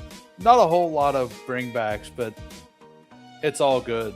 Like, that's a very fun team. I think Geno Smith is a very, very good pick. And especially, like, I know Burrow is a lot of capital, but I personally want 3 quarterbacks in Burrow teams. I kind of feel like I personally just want a 3rd quarterback in a Burrow team. Since we don't get the extra 3 points like you do over on DK for 300 passing yards, I think it makes sense to search for spikes as well at that position. Very fun here for sure. David Montgomery, Jalen Warren, Brooks. If JCM is the guy, if these two are the guys, you're lapping the field at most positions. Then we got game tight here. I paid the rake, says Boner. We got game tight. We got a 2-8-6-2.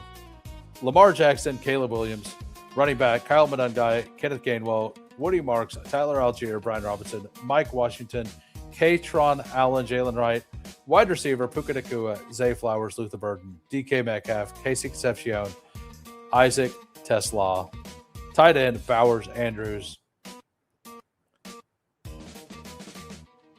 That's maybe that's on the verge of not enough at receiver, but I say that with a lot of your teams. I think you just like to play wide receiver a lot thinner than I do. Everything else makes a lot of sense. Like, you still went kind of 0 RB there. You got Brock Bowers. You got the double elite-ish quarterback. You seem to have got there at every position with volume. If Puka, Zay are the guys you need, like, you could definitely cobble a usable week out of the rest of the guys for sure. Then we got Cade. Oh, right. Yeah. The running back room wasn't great, but you took 2 really high upside swings in Brooks and JCM. And if only one of those is, if only one of those hits, that room worked. So we got Cade here. We got a 3-6-6-3.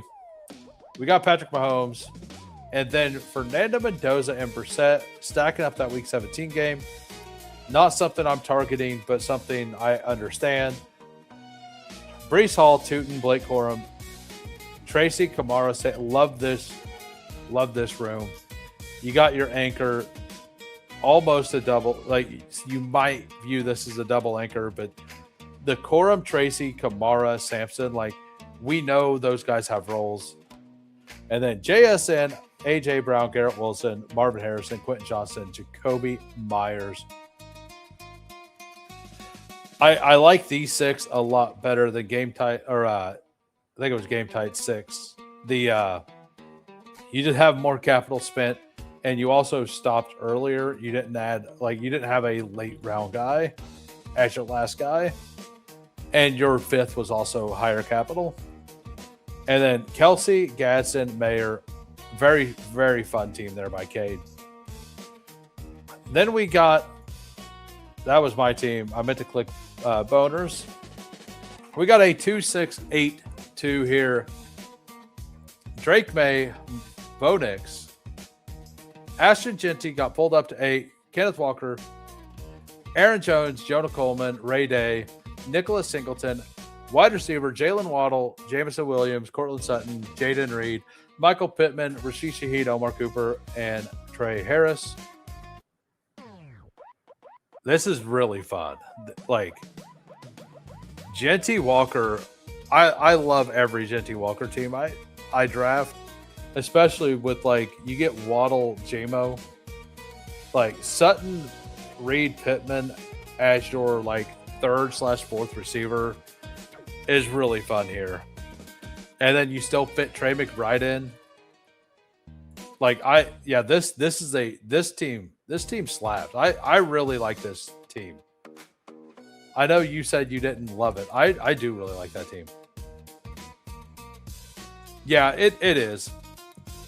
Who has more hate? Me versus Mintz or Nez versus the Owl? I don't think Nez hated the Owl. I think Nez loved the Owl. But we are done with that. We're going to do not a Best Ball Mania. We're going to do a Fast Puppy, everybody. And we're going to jump in this Fast Puppy. If I missed you, say something. I don't mean to. But we're going to jump into Fast Puppy. We're going to jump in 15 seconds. Bestball Degens arrest. We never leave the grind. Fury. Endless. Mix. Relentless. Fantasy. Reigns. Who waits? Immortal.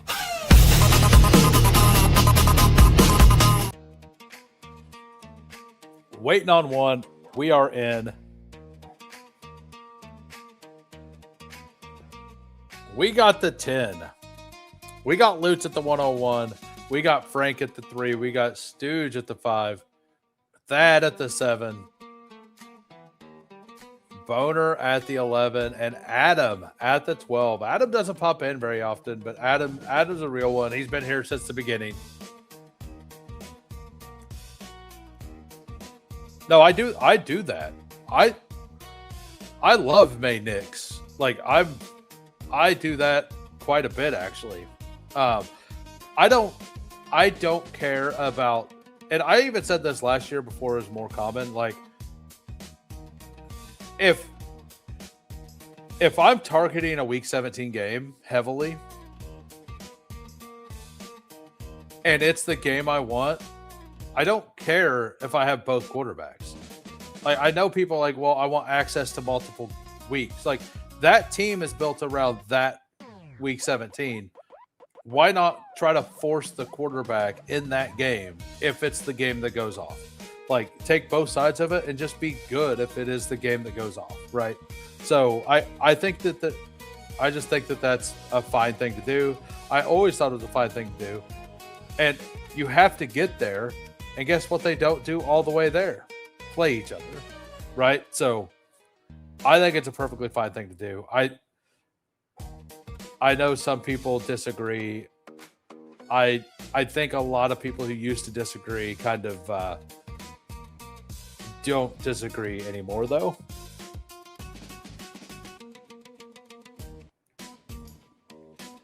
But we got what we got here. I mean, Amon-Ra didn't fall this time. I know he's not going to let Genty fall around the corner. So we're going to take Genty here. And you know what that means. Yo. Getting Jenny with it. Getting Jenny with it.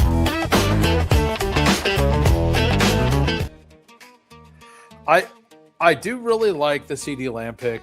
I in full PPR, I have moved him up a little. So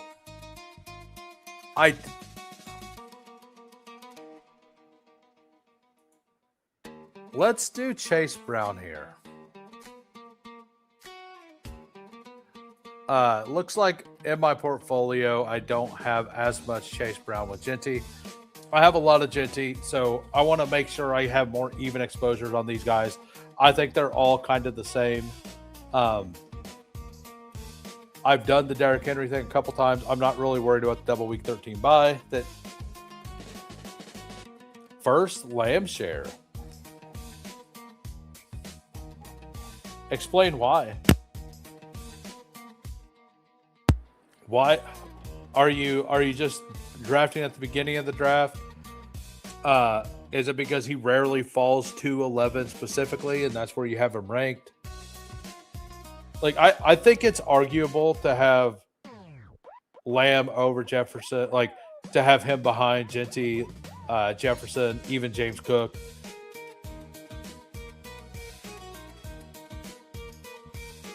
Okay. Yeah, if you have JJ ahead, you're not going to get much. I just kind of try to get. I want to be like 10% Lamb and 6.5 to 7% Jefferson. I think the players. I'm not fading, but like I'm going to be a 4 to 6% exposure is JSN, CMC, and it kind of feels like Taylor's going to be there as well. I just really like the Amon-Ra price. Like, I think I'm like 17% Amon-Ra or something. Like, I'm not really worried about it. If we're going to be honest about it, not really worried about it at all. Could it burn me? Absolutely. But it might not. It might not. If he is what he's been in the past, it's going to be a really good pick. For sure.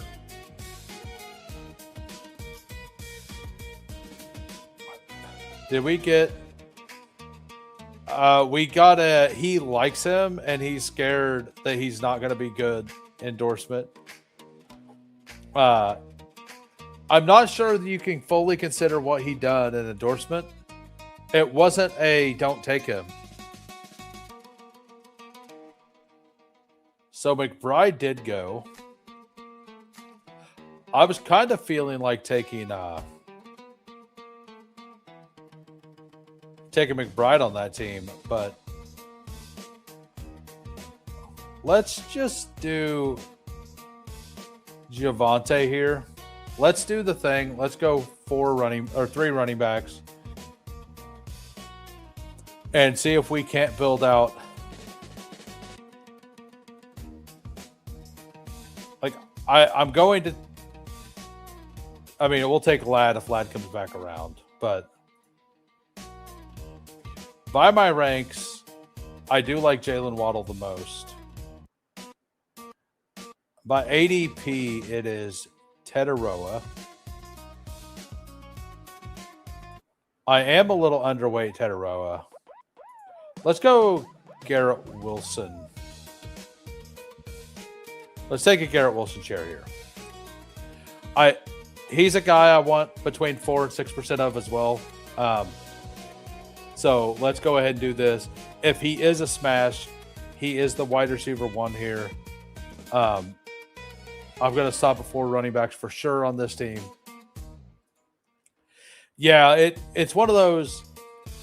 Everyone endorses him and everyone's scared of Aaron Rodgers, rookie wide receiver. You know, like he feels like a player that's not going to be the typical rookie. Because he was like the leader of the Alabama team at wide receiver, which is a wild thing. Everybody on the team talks super glowingly about him.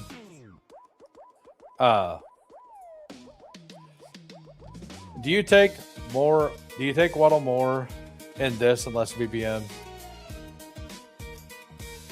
No, number one, I don't draft very many BBMs. I'm going to end up with probably about 15 to 20 BBMs. I think that was only my 7th or 8th. I'm maxing the DK Millie instead. So we're going to max the Millie. But I take over there, it's I think I'm like 16% Jalen Waddle, or I'm getting close to that because I'm just taking him all the time in the 4th round. Like I'm making a little bit of a stand. I tried to get in the draft, but got out of the room for future reference. What's the best? So I accidentally entered early on this one, but usually if you click at this 7 to 8 time, that's when you can get in. I zoned out for a second and entered at like 2 on my count instead, but it also, whenever I did that, there was 5 left. And it didn't fill until like the extra 3 seconds. So you would have missed anyway. Usually, from what most people say, enter between like the 8 and the 7 on the count. Let's go with DJ Moore.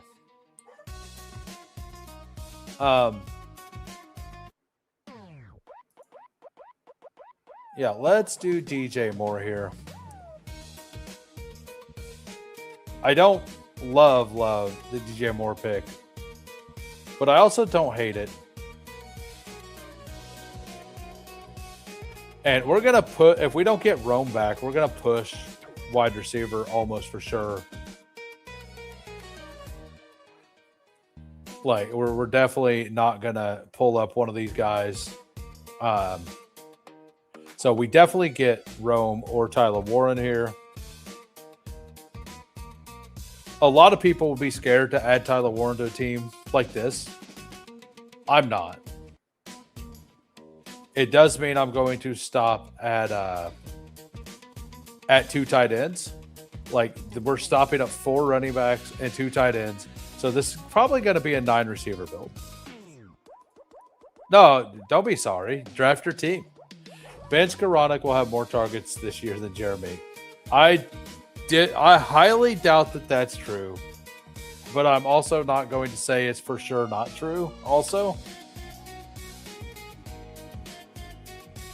So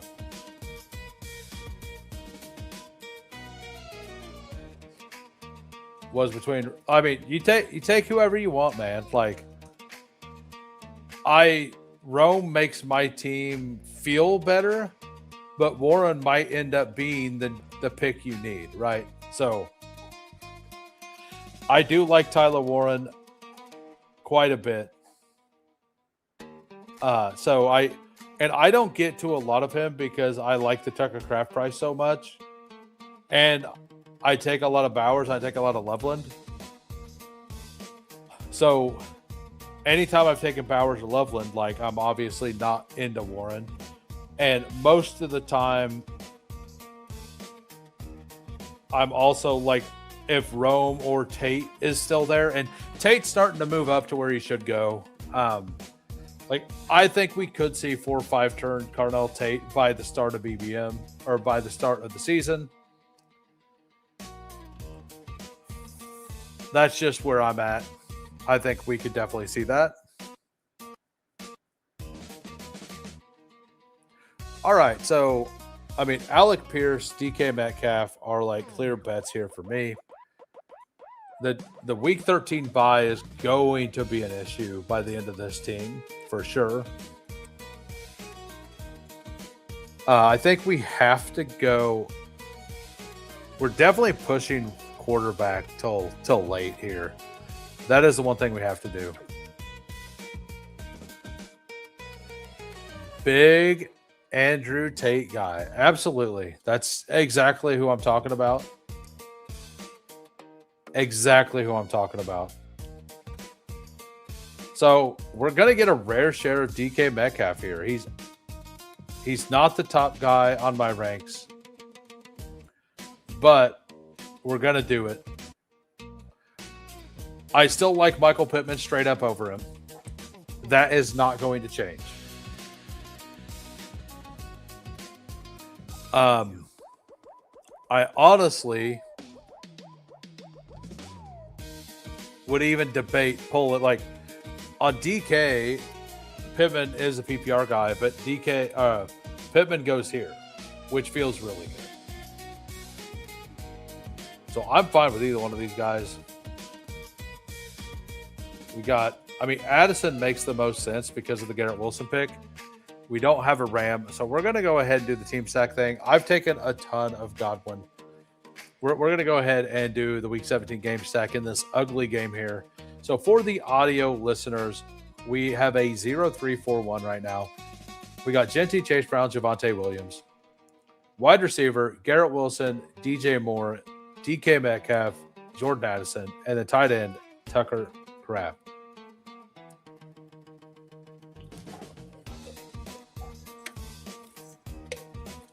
Starting to think, Fantasy Fitness says, starting to think Waddle's getting steamed up too far. I feel like he's a back of the fourth guy. I think he should be going right after Adams. I mean, I have him ranked at 38.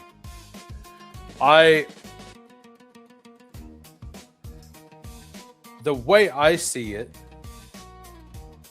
is it's a really flat tier, right? And I'm trying to draft front to back. And I like McLaurin and Waddle more than like McMillan, Wilson, mostly because I like where their quarterbacks go. So because I'm trying to stack most of the time, and like I think they're pretty close together, I do think that like Terry McLaurin is like clearly the number one, and if Diggs goes there, like it's gonna open that offense up so much. And even if Diggs doesn't go there, now it's the same situation we had 2 years ago where he got 12 touchdowns. Like I'm into that. And the Waddle price, like you don't give up a first, a third, and a fourth for a guy and then not use him in the Troy Franklin role. You know, Troy Franklin had a bunch of touchdowns, but he wasn't actually that good. So they wanted to replace the explosive element of their game, and they went out and paid to get that done. And Bo Nix is just such a good price right now that I want a lot of Bo Nix. And a good way to do that is to get Jalen Waddle, who I also think is slightly mispriced. So, I mean, let's go Naked Jackson Dart here. Any plans for the 24-hour stream? I'm pretty positive we're not going to hit it, but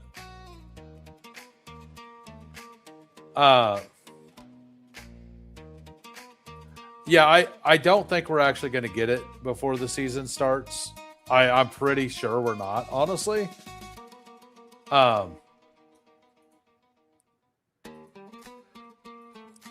Did you take Neighbors? Oh, you did take Neighbors?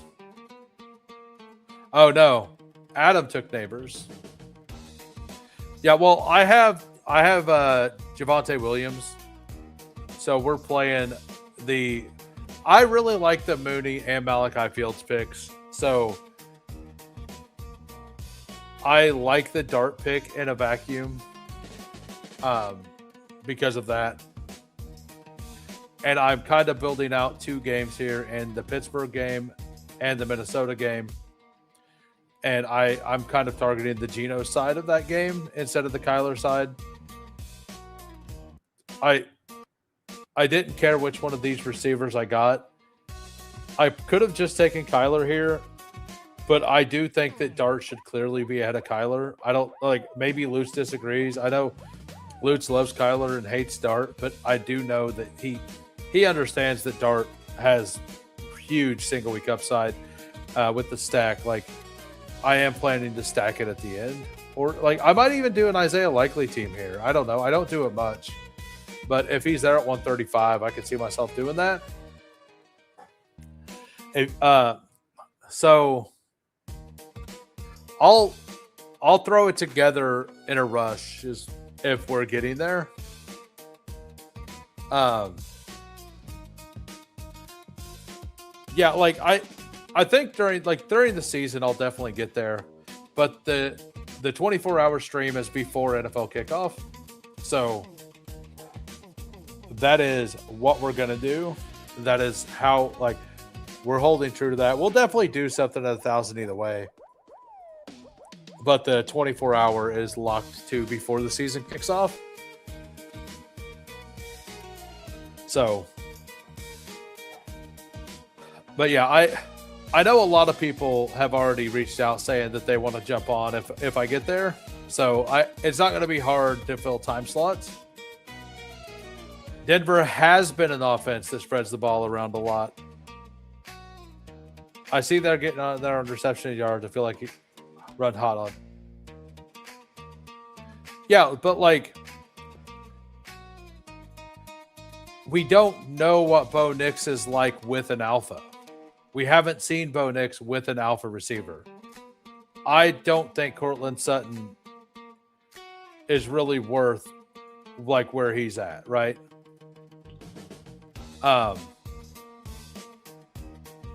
So like because I don't love the Cortland Sutton price and I believe in that offense, it only makes sense for that for him to go.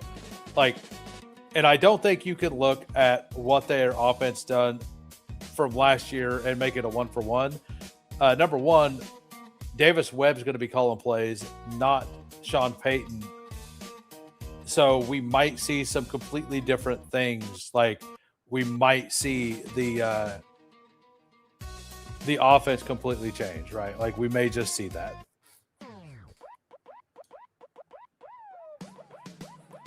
Like that's kind of what I feel. Like you don't trade that much capital for a guy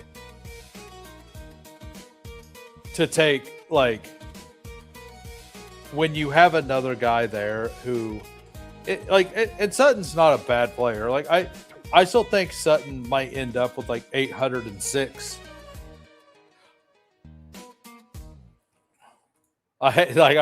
So I was in on the Sutton pick the last couple years, I believe. Last year I started in and got out, I think is what happened. Thoughts on Nix and Lawrence naked? Perfectly fine. Like, I think naked quarterbacks aren't done enough. Like the Jackson Darts, the Trevor Lawrences, the Bo Nixes. I'm generally not taking Trevor when he's stacked. I'm generally taking Trevor whenever I have a team that quarterbacks if I have a team like a Rome plus T. Higgins team that I need to take wide receivers later to stack with or something, I will take a naked Trevor Lawrence on teams like that pretty often. Most of my Trevor Lawrence teams are in builds like that because I like the Britton Strange pick. I like the Travis Hunter pick. I don't even mind the Jacoby Myers pick. So I actually backstack him more. And if I don't get the backstacks, he's fine as a naked quarterback.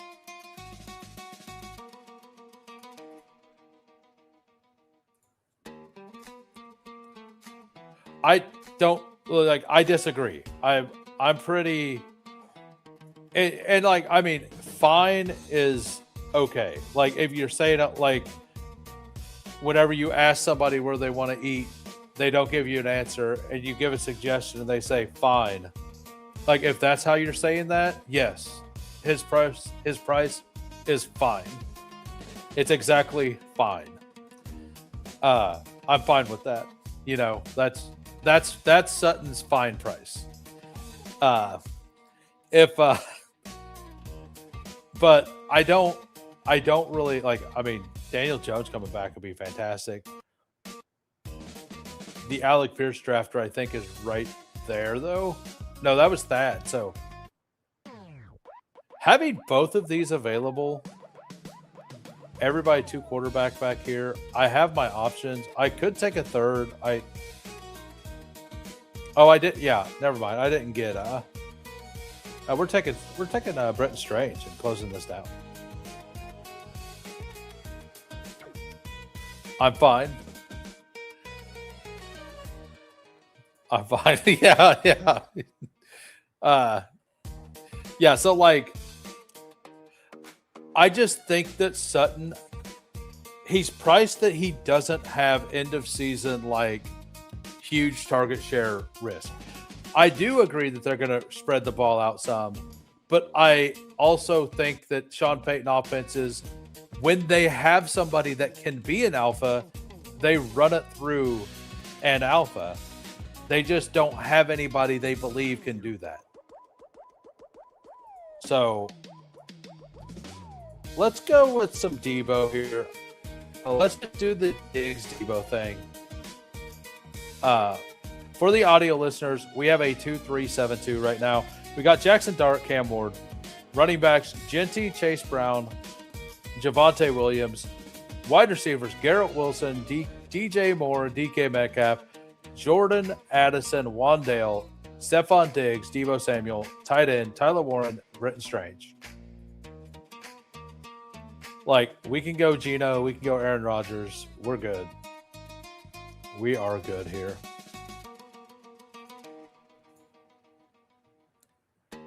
You're dead. If I draft PBM naked, does my advance rate percentage increase? No, but your aura does. You definitely gain aura. Only if you let people know that you're doing it naked. But you can farm aura by doing that. You just gotta continually tell people.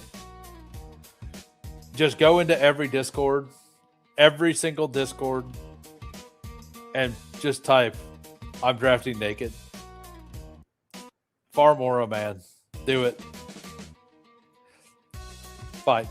Yeah, I do think he's a good structural pick if you've taken the early wide receivers. And the reason why that is a thing, like, he's going to get some good weeks. He's going to have several, like, 17-point weeks. He's going to get, like, 5 or 6 of those. That's, like, maybe like, even 7 of them.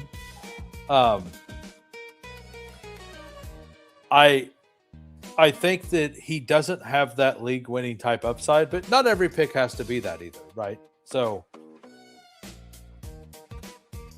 but I do think that there's a solid chance he's just not playing at the end of the season. Well, it looks like I'm doing this thing again.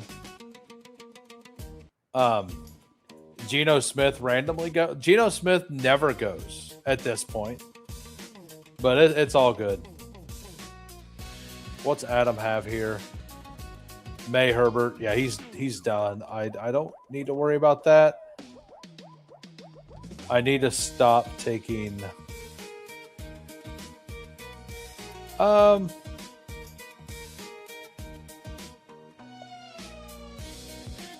Let's take Dontavian Wicks. Actually,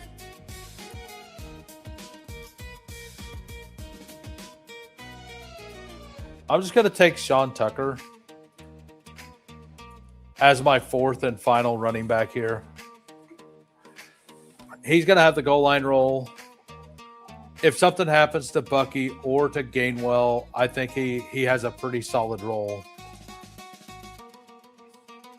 I do have Mendoza stacked here as well if I wanted to go that route. Do I want to do the Rodgers thing again, or do I want to do the Mendoza thing here? Let's do the Mendoza thing and assume that either Debo or Diggs somehow ends up in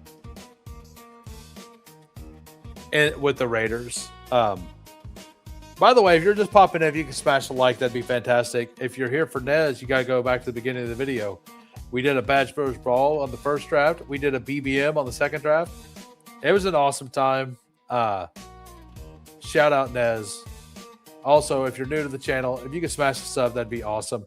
We are trying to get to 1K subs. If we get there, we're doing a 24-hour live stream before the NFL draft, or before the NFL season kicks off.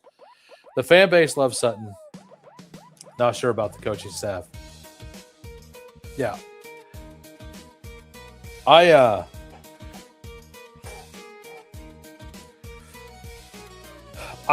probably have not enough Sutton, honestly. I got 5%. Like, I just think, like, Broncos. So I'm only 8% Waddle because I've kind of got there late. Oh, these exposures include pre-draft. So I can actually change that as well to the contest. So,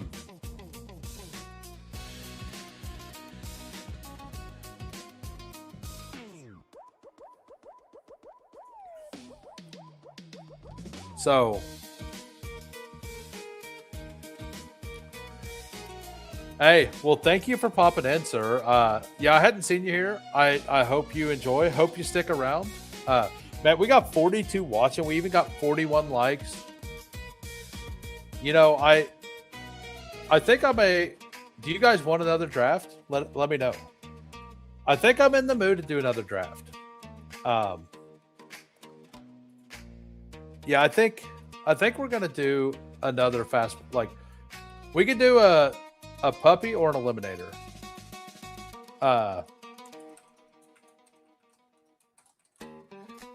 Actually, number 1 for puppy, 2 for eliminator, 3 for drafters. Not a big dog. I'll do a big dog if you give me a super chat that covers it. We can make deals out here.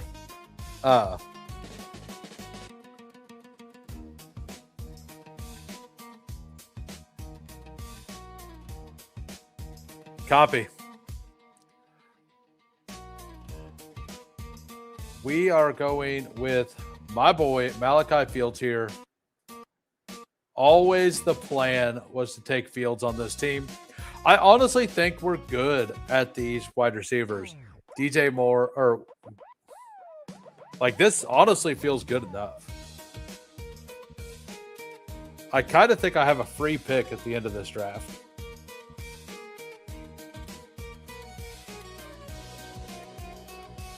So we're going to review my team. We're going to review the YouTube members' teams. And then whatever the poll says after that, we'll be drafting. I will load it up. We will draft. I mean, we've been talking about all this demise, doom and gloom over here. So let's eat into the doom and gloom. Let's buy in, because Pat Bryant is the truth, guys. Pat Bryant is the truth. Here's the team. We got a 3-4-9-2 here. Jackson Dart, Cam Ward, Fernando Mendoza. Running backs: Genty, Chase Brown, Javonte, Sean Tucker. Might have waited too long on the last running back, but honestly, I was kind of thinking about just stopping at 3. I almost just stopped at 3. Not saying that that's right. I don't love going triple running back in a row.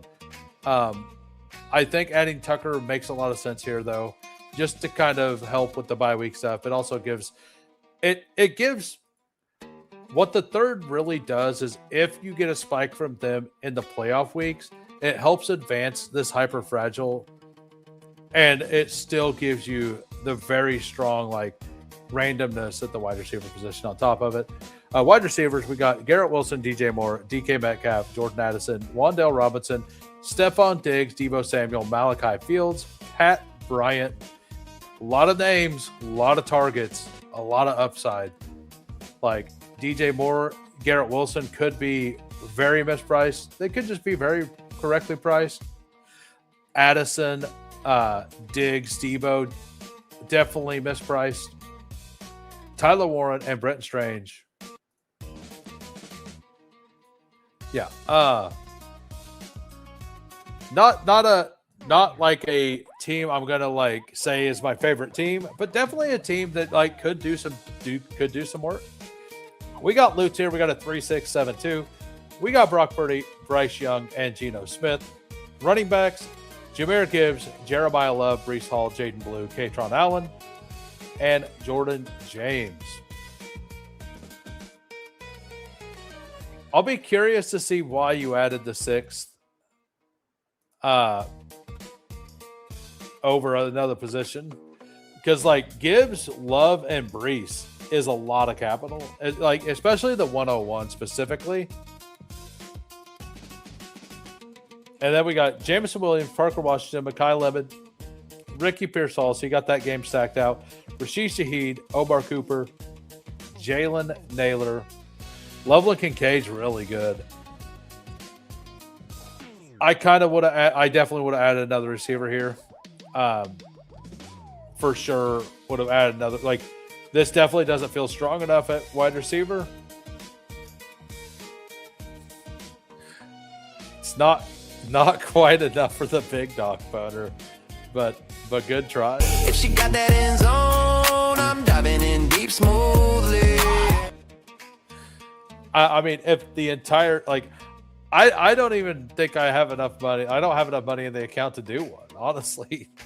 I haven't seen Frank chat for a while, so I am not sure. I believe he's still a member. We'll check here in a minute. We got Thad here. Whoops. We got a 2-5-8-3. We got Josh Allen, Jaden Daniels.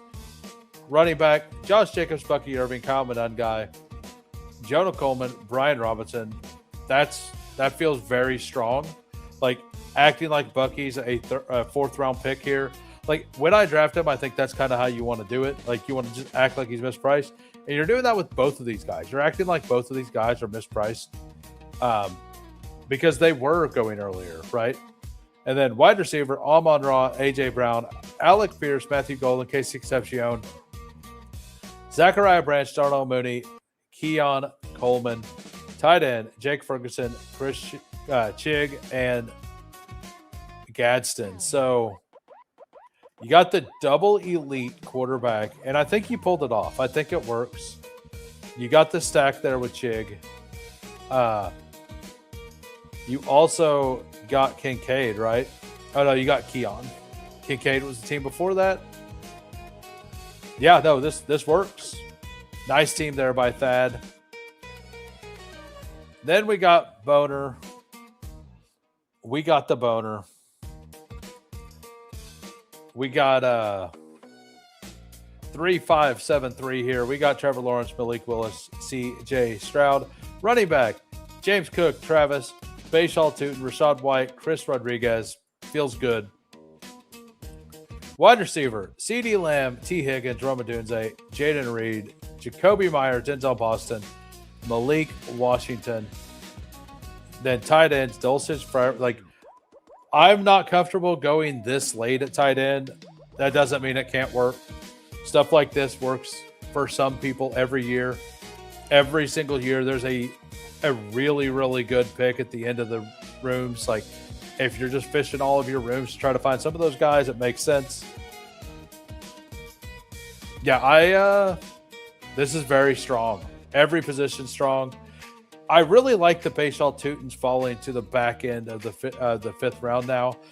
That's kind of where I thought he always should be. I feel a lot better clicking him at the moment. And then let's see real quick. And then we got Frank, the last review before we do another draft. We got a 2-6-8-2 here. We got Joe Burrow, Patrick Mahomes, running backs, Quinshon Judkins, Tony Pollard, Blake Corum, Tyler Algier, Alvin Kamara, smash pick right now, Ray Davis. That's a really fun, like, because you basically punted running back, right? We'll see if you went 4 straight wide receivers or 3 and Bowers. You went 3 and Bowers, it looks like. We got Jamar Chase, Rashee Rice, Mike Evans, Jaden Higgins, Jalen McMillan, Trey Harris, Elijah Surratt, Yoshi Voss, Bowers, Kelsey, just super solid. Like, this is kind of what I was talking about earlier.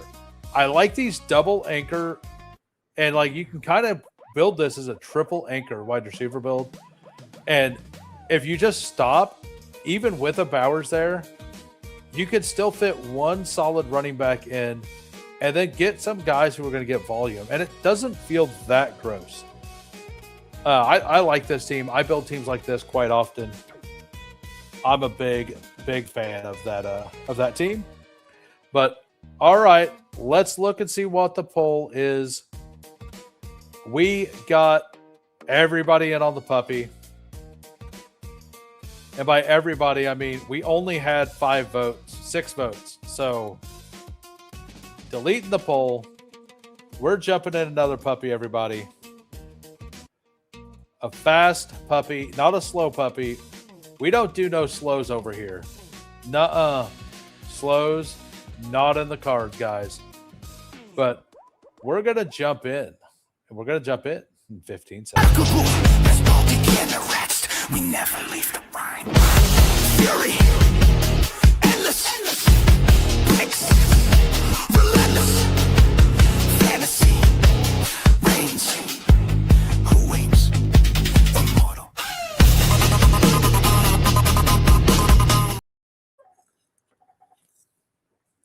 All right.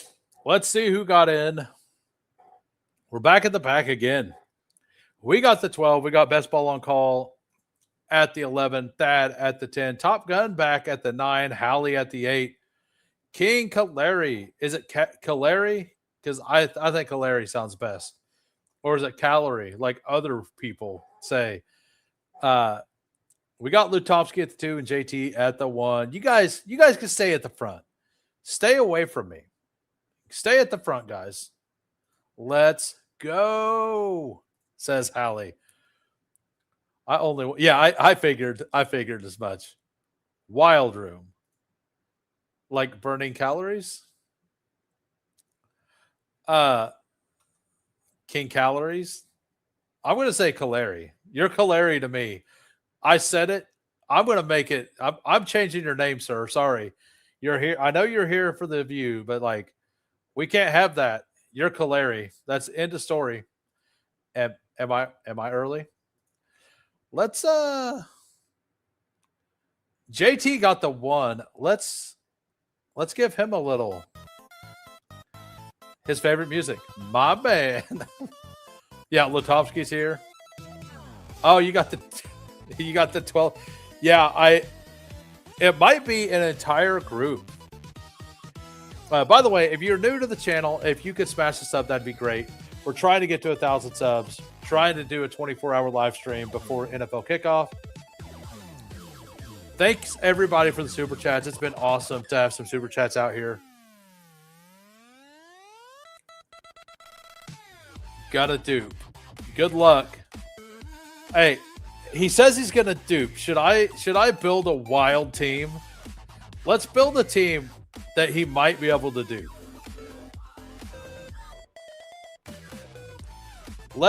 Should we just do some weird stuff here? Should I burn his $5? I think we're going to burn his $5, guys. By that, I mean we're not doing that. James Cook goes at 9. So I get one of the guys. Good luck duping.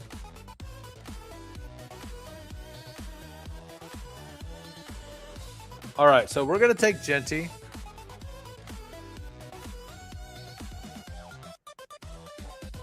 And I'm gonna do an HN share.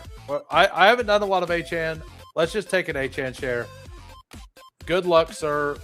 Genty HN. Come at me.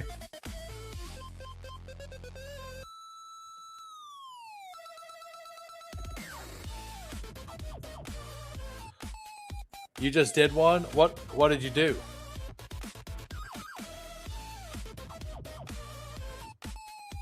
What? Only 1,000 big dog, my boy. Thoughts on Neighbors is, and welcome Felix. First time I've seen you chat. I'm scared. I'm scared to draft him, and I'm scared that he might actually not be as hurt as I think. I thought he was kind of a lock to land on pup. It's still not like official he won't land on pup. It kind of looks like they're going to try to avoid putting him on pup. But we've seen this in the past where teams try to avoid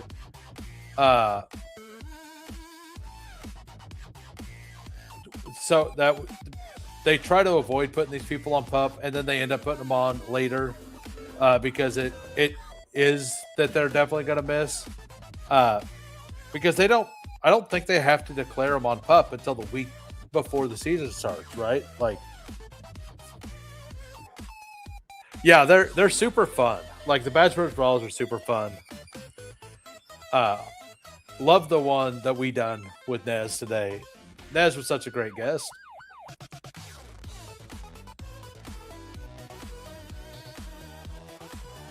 All right, so let's thoughts on drafting 3 to 5. Yeah, I actually brought this up a couple weeks ago. 3 to 5 kind of forces you into 0 RB builds. Now, you can make them feel good, but I think there's a world in which, like, just pulling up, like, I don't like the Kyron pick a lot, but doing something like pulling Kyron up with Jamar Chase, like, kind of makes some sense just because, like, nobody's going to do it. And it's a different running back getting paired. And Jamar Chase is, like, only paired with, like, Breece Hall, Jeremiah Love, right? And every once in a while, Derrick Henry falls. And he also gets paired with Drake London constantly. And, like, I love Drake London, so, like, I just take Drake London. Like, if Drake London or Bowers there, I think they're just better picks than kind of the guys behind them. So I don't mind just taking them. But I will actually take Josh Allen here if he's there. I know that Best Ball on Call likes Josh Allen. We'll see if he takes him. So he doesn't. So we're going to do Josh Allen here.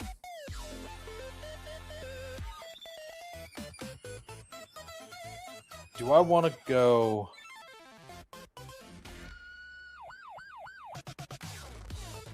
Definitely want him.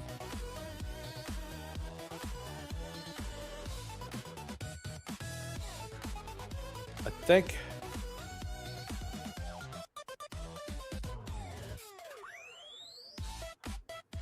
Let's do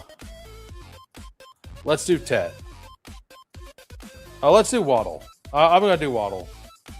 Let's do a Miami last year team stack into Devon Achane, Jalen Waddle. I feel a lot more confident that Jalen Waddle will have, like, a role there, like, that he's going to for sure produce than McMillan. I think he's going to be a more consistent producer than McMillan. That doesn't mean I don't think that McMillan could just be, like, I don't see him getting to, like, wide receiver 5, but I could definitely see him crack into, like, wide receiver 7 to 10, right? And he feels very safe. It's just a question of pass volume over there.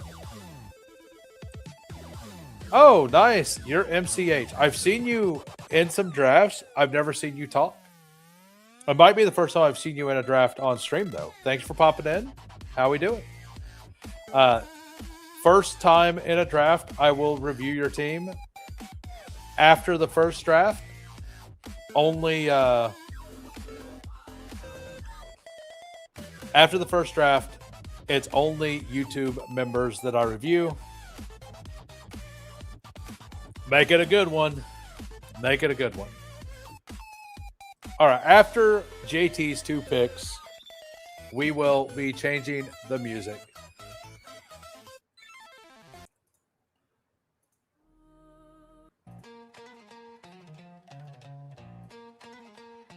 Also took Allen Waddle. Nice. So do you have Achane, Allen, Waddle? Is that what you got?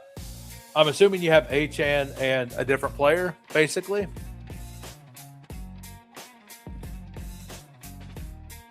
Yeah, you could always gift yourself a membership. I think I love that music, JT. I'm not sure how everybody else feels about it. I feel like after like the 4th or 5th playthrough, it kind of gets samey. Got in MCH. Oh, you're the okay. Got it.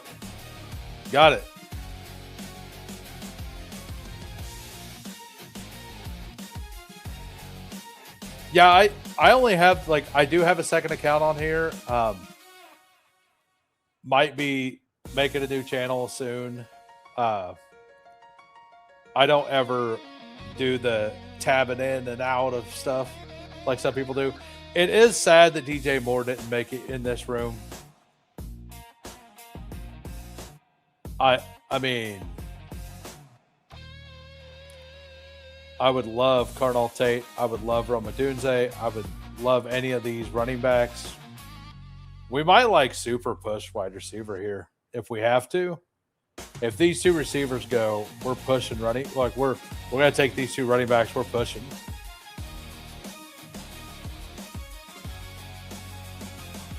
So we don't have to do that. All right. We will take Cardinal Tate and we will take Roma Dunze. So the team through 6, we got a 1-2-3-0. We got Josh Allen. We got Ashton Genty. We got Devon Achan. Jalen Waddle, Cardinal Tate, Roma Dunze. We got the wide receiver 1 on 3 teams. And we got the quarterback 1 overall. And then we got Achan, Genty. This is a fun team. This is a very fun team. Nothing like getting 3 number 1 wide receivers. Nice. We'll see you in the finals, sir. And then James Cook is going to outproduce Devon Achan.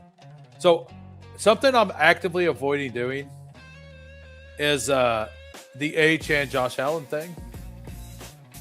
I'm like actively avoiding, or the James Cook Josh Allen thing. The reason I'm avoiding it, I see everybody do it. Everybody's doing it. And it seems to be that's where the stack happens over and over and over again. I just think it might be what you need, but if it's what you need, everybody's going to show up with the same thing. And it's not something, I do think it's really good for advancing through the playoffs, because I do think that like Josh Allen or James Cook every week could have a smash. And I do think that like Josh Allen in weeks 15, 16, I think is an incredibly good pick. And James Cook, I think, could absolutely smash week 17. Got it.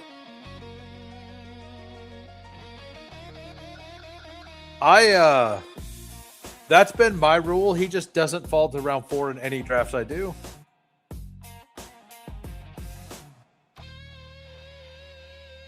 You didn't do what?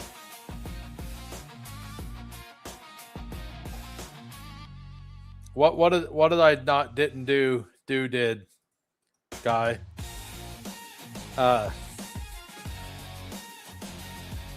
So it's kind of wild that like you actually are able to semi-copy this though.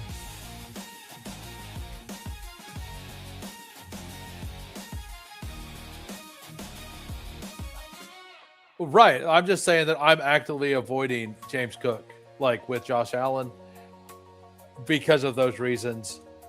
Now I'm only doing that in larger field contests, like larger field finals. And something like the Bulldog, if I was in the Bulldog, I would probably just do it. Because you're only in like a 30-person final, so you don't need as big of a spike. So I think it's perfectly fine there. So, and by the way, we also, I don't know if we're going to go live this Saturday night. We try to go live on Saturdays. It doesn't always work out. But this Sunday, we have Kurt Rambis coming on. Next Monday, I don't have anybody yet. On Tuesday, Who's Crew is back, and it's going to be Brew Crew. Brew Crew will be on the channel. I'm looking forward to both of those. Those will be really fun. Alec Pierce, awesome pick here. RJ Harvey, awesome pick here. Lock it up. Let's just go ahead and put Bo Nix in the queue. All you maniacs out there can take Bo Nix if you want. Go ahead, ruin my team. Take Bo Nix. I dare you. I dare you. Took Sutton for the parlay. Oh, not only are you're also going to take Bo Nix now. I see how you are. You're doing it. You are doing it. And then also on Thursday next week, we got Zane Donati coming on. That'll be awesome. He is killing it over on X, going through all kinds of articles, and like he's just been deep diving all these articles, trying to find little nuggets. Very good follow if you need to follow somebody over on X. Like, he's getting shouted out by everybody right now. He is boots to the ground. So we got you got Brock Purdy. Maybe you don't want Bo Nix. Maybe you don't want Bo Nix. Maybe I will get him. I don't know. So my thing is, I've had Sutton ranked at about 90 for a while, but he's starting to go about pick 90 in a lot of rooms, and I take him whenever he's in the mid 8th and I need a wide receiver. Got Caleb Hurts. You double tapped Caleb and Hurts because they fell at all the way over here at 84, 85. That is hilarious.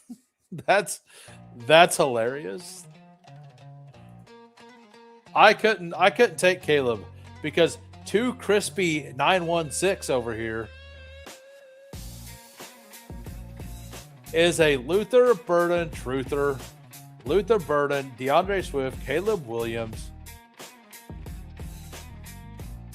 Laporta didn't make it to him. Hallie ruined this guy's day.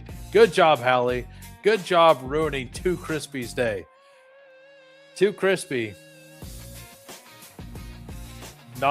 He got fried, man. He got fried with that pick. Too Crispy, fried by Hallie. So, and by the way, Bestball on Call, I know you're listening. I haven't looked at my Discord for a bit, but I pinged you on my Discord and said sorry for talking up Panthers defense yesterday, because today Nick Scorton tore his ACL, apparently, first day of training camp. And Nick Scorton was really good. He's not listening. So I don't know if you've seen that yet. Maybe I just ruined your day. But yeah, Nick Scorton tore his ACL training camp today. All right, so this could be a Harold Fannin team. I don't have much Fannin. I like Pickens, or I like Kittle more, but not like that much more. I have Alec Pierce, so if Fannin falls, I will take him in this team. So we're going to take Bo Nix, and we're going to lock up running back here with Jonathan Brooks, I think. Since Fannin went, we're going to do that.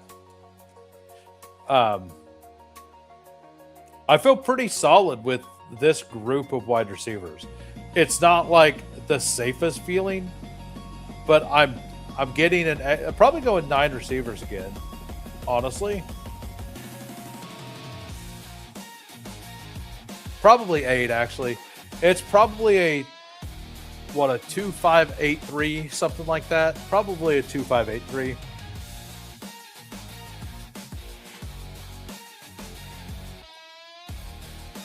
Yeah, I'm not sure if you'd heard that yet, but I blame me. I blame me for Nick Scorton tearing his ACL. And if you want to blame me too, you can. Yeah, and so like Malik Neighbor's not officially placed on PUP to begin training camp, right? Like it still means he can be. Panthers, Scorton, torn ACL.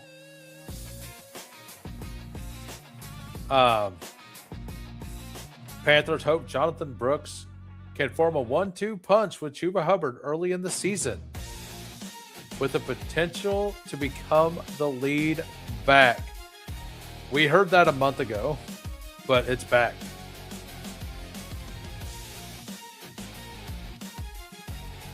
Yeah, we definitely talked it into existence for sure. Like, definitely talked that one into existence.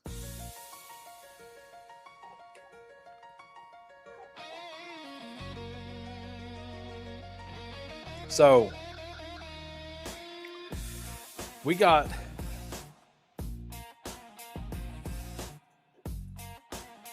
makes the NFC South more wild.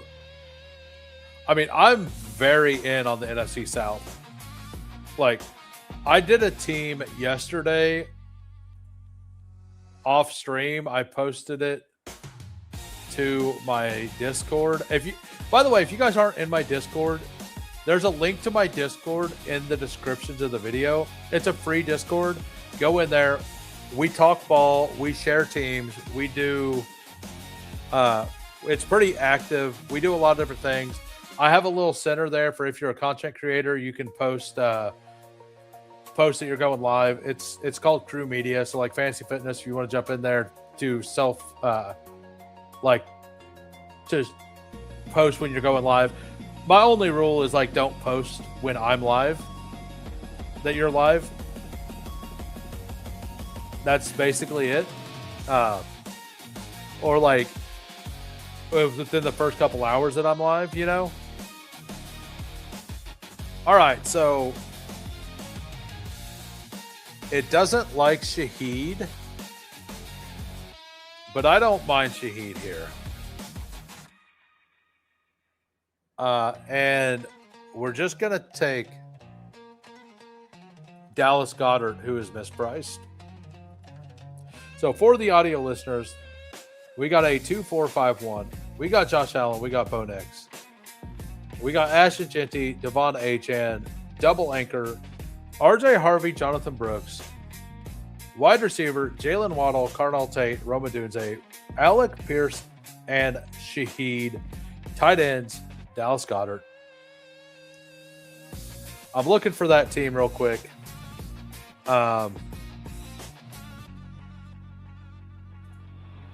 Is it this one? Oh, no, it was my pug. That's what it was. It was a pug. So, this is the team. It was a 3-6-7-2. Drake May, Tyler Shuck. We added Michael Penix on at the end because we had a free pick. We got Scatabo, Travion, RJ Harvey, Kamara, Sean Tucker, Katron Allen. Like, that works, right? Like, this feels really strong. We got Sean Tucker and Kamara to, like, give a floor during these other weeks. A ton of upside with those three players. Amon-Ra, and then we have it. Drake London, Olave, Godwin. We got the NFC South thing going. Romeo Dobbs to stack up with May. It happened. Trey Tucker, Trey Harris, Kyle Pitts, and Dallas Goedert. So we had the double stack there. So we wanted to go ahead and add one of these two quarterbacks. I loved that team. I thought that team was fun. I messed around at doing the all NFC South players and hoping to get those games to shoot out. I think that's I think weekly winners is really the place to like really do that. But I've said it a lot of times on my stream. Atlanta, the Bucks, and the Saints all play each other. Like, if you take a player from all three of those teams, they all three play each other in the postseason. And the Niners, the Chargers, and the Chiefs are the same way. So, like, if you want to correlate your entire playoffs, you can. So, like, having a Buck, a Saint, and a because the Falcons and the Saints play in Week 17, and then they each play the Bucks in Weeks 15 or 16.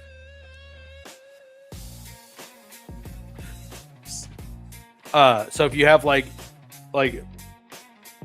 both of those quarterbacks, or just Baker and one of those quarterbacks, you're good.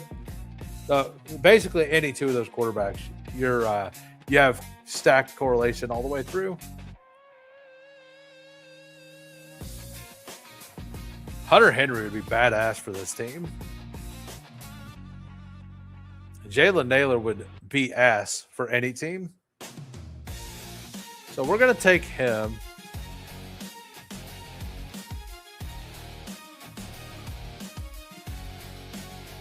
Let's do it. We're doing Hunter Henry. And then we're doing my boy, Denzel Boss 10. If you know, you know.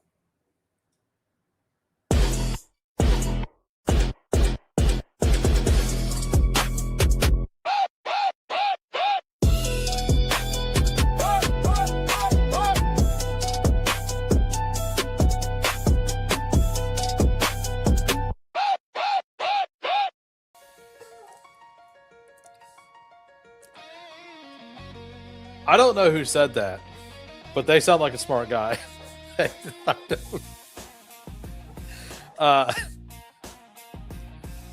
I've been a hater on Jalen Naylor for a while, like basically since he got signed to what I say is the Diami Brown contract from last year. So like, and I actually liked him in Minnesota. Like I think that Trey Tucker is the clear one there. The fact that Jack Best has got a little bit of buzz is the worst possible thing for Jalen Naylor as well.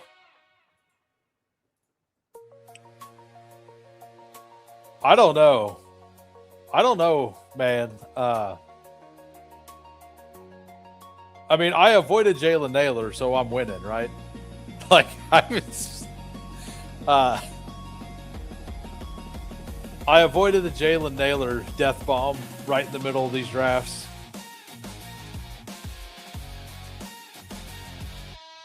Now, honestly, like Jalen Naylor, like his price isn't horrible. I don't like the price. I'm at like 1%.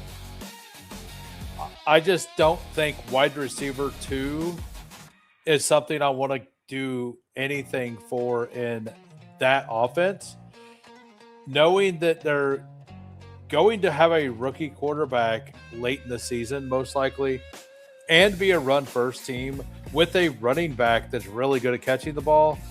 And they also have a tight end that's going to be the alpha target. So the wide receiver 2 on this team is like for sure at least the 4th option. So on a team that is having a rookie quarterback, I just don't think the 4th option is really something that should be drafted before the last round. Nailed it. Those are the reasons I'm like super out, but there is a world in which he just ends up the number 2 and it's not Trey Tucker, or the number 1. And I do think the wide receiver 1, the 3rd option on that team, like could be solid. And I'm also like not super in on, like, do I think Cousins is going to be bad? I don't. But I also don't think he's going to be like a complete elevator of that team or anything, you know? So At best, I think Naylor is like a solid advance rate play. At worst, I think he does gives you like 2 usable weeks. I think the 2 usable week thing is like a very possible situation. We're gonna ruin this draft with the last round though.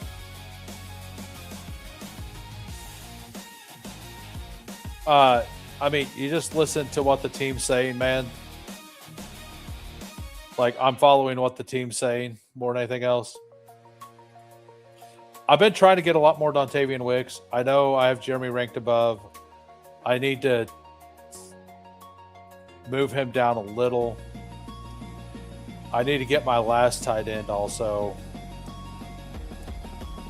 Do I want...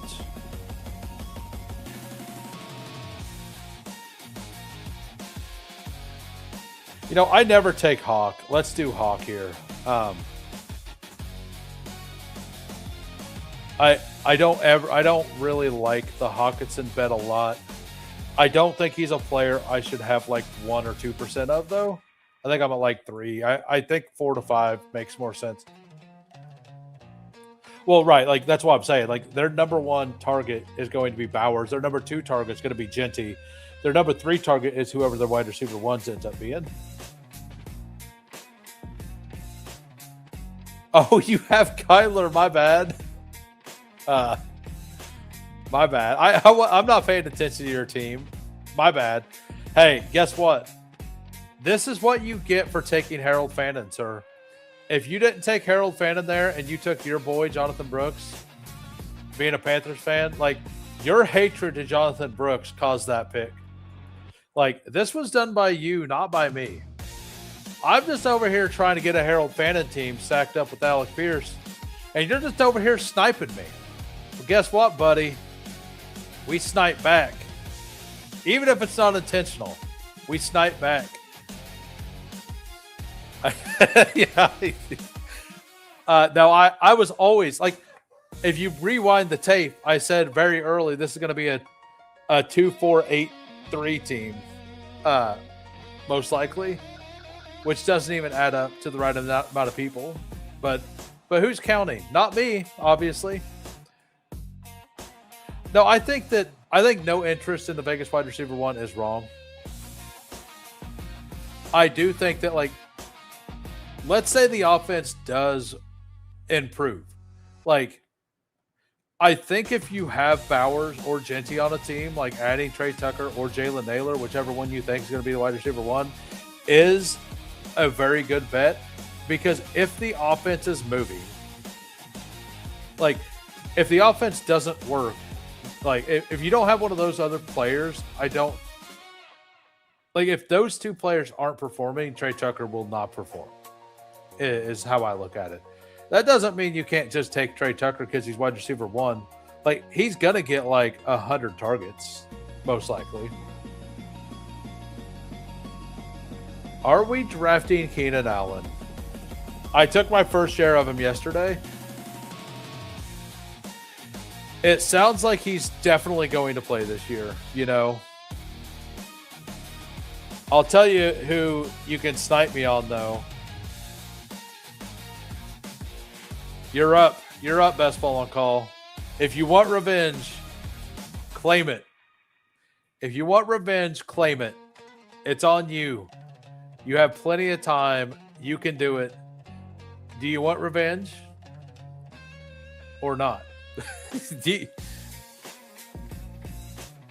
It's all up to you. Now, I wasn't planning on going with another running back, but I kind of like the guys I like are still here. And I think I've kind of got back at wide receiver. So, yeah, I think that we're going to go with 1 wide receiver and a running back here. If Skylar Bell's gone, I'll take Keon Coleman. You could force me to do something I haven't done. I don't even know if I've done this in the big board. You can do it. All right. He didn't do it, guys. I think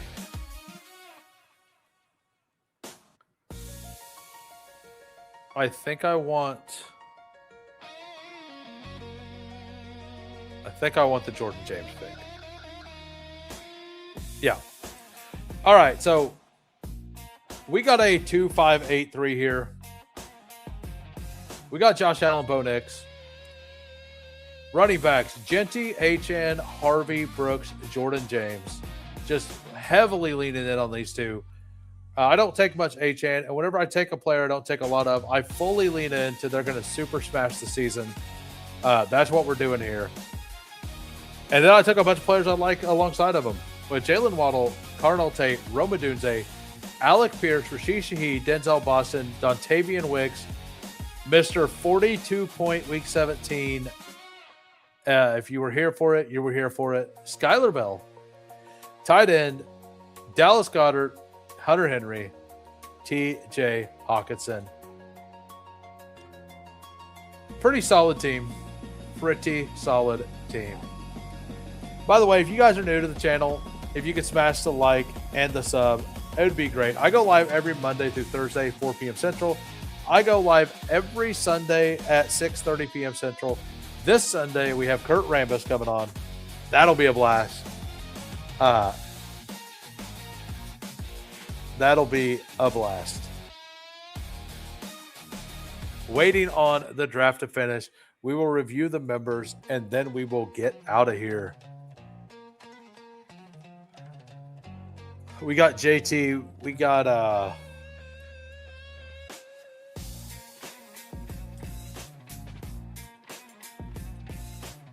Yeah, we got Lutomsky. We got Thad. I believe that's it. Oh, yeah, and we got first time Fantasy Fitness here. So, is the draft over? The draft is over now. All right, JT. We got a 3-5-8-2 here. We got Lamar, Joe Burrow, and Cam Ward. I don't mind tacking on the fourth here, or the third here. We'll see the rest of the team and see if it was fine or not.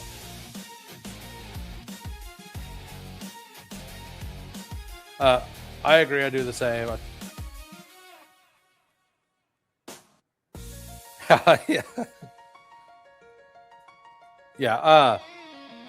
So we got Tony Pollard, Jalen Warren, Kenny Gainwell, Jordan Mason, Sean Tucker.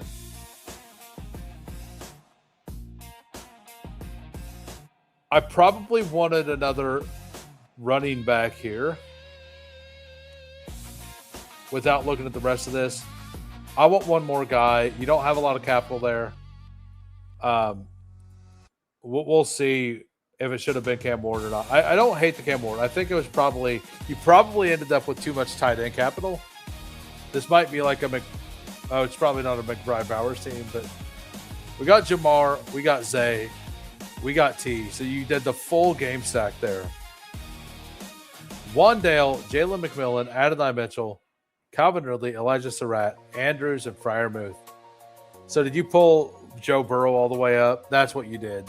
That's why this team feels weak, because you pulled Burrow all the way up to make sure you got him. I mean,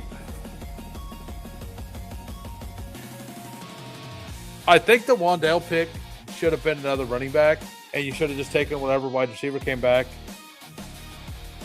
over here. I just think that, and maybe that wasn't something that was able to do as well. But this team feels pretty weak. Like I like what you did. It's a fun team. You did something fun, but you gave up a lot of value to do it. And to be honest, the team feels a little on the weak side. We got Lutomsky, because you also pulled up Wandale Robinson, like 16 picks on top of it. Like he might not have came back, but that also got you. Maybe you were trying to target that stack, but it didn't look like you really were. I think if you would have not did that, you wouldn't have ended up with Cam Ward, right? because you ended up like you have Pollard, so you did do the stack there. You pulled him way up to get that, and you forced the third stack here, which I didn't mind. Whenever I said I didn't mind the third quarterback, it was because I was assuming you got Joe Burrow at 72. I think if you take the capital at 49, you can't do it. Like, I think that because you pulled him up, that should lock you into a double quarterback build. That's just my opinion on it. And I think that extra capital here and the pull up here with Wandale could have been combined to get a way better like combination of running back and wide receiver. Yeah, we got Lutovsky here. We got a 3.573. We got Jackson Dart, Tyler Shuck, Mendoza. Running back, Jahmyr Gibbs, Jeremiah Love, Ramondre Stevenson, Emmett Johnson, Kamani Vidal. That's very strong. Ramondre is a pick that he's always at the top of my queue. And I have 11%, and I don't want 16%. And like, I just don't take him all the time, even though he's at the top. I think he's a great click. Wide receiver, George Pickens, Devontae Adams, Parker Washington, Michael Pittman, Travis Hunter, Trey Tucker, and Tank Dell. He's also on the Trey Tucker train, it looks like. Tight end, Colson Loveland, Travis Kelce, and A.J. Barter. Love it. You kind of had a free pick here. Every position is very well balanced. You got upside everywhere. Yeah. Very, very good team there. We got Thad, and then we'll go back to your team there, Fantasy Fitness. We got a 3.582. We got Dak Prescott, Daniel Jones, and Tua. Running back, Omarion Hampton, Breece Hall, Bucky Irving, J.K. Dobbins, Ray Davis. That feels good. Wide receiver, CeeDee Lamb, Terry McLaurin, Jordan Tyson, Josh Downs, Matthew Golden, Ryan Flournoy, Zachariah Branch, Kayshon Boutte, Chig, and Sadiq. That's pretty thin at tight end. I don't like thin tight end rooms, but I'm also drafting more of the elites, and I'm kind of doing what Lutovsky did, where I'm taking an elite and still take a 3 quite often. If the tight end prices are wrong, just attack it.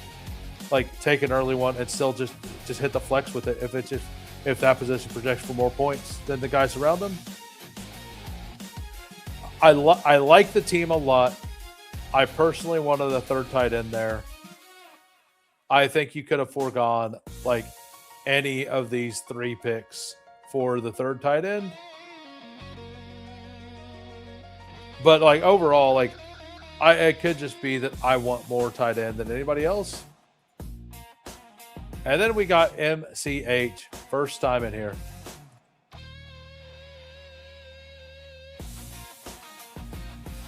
Lovsky took my Dart. Yeah, I think Dart's been falling all the way back to like 110, 120 in some of these rooms. I actually had to pass Dart at like 116 because I had a double stack with a double stack bring back.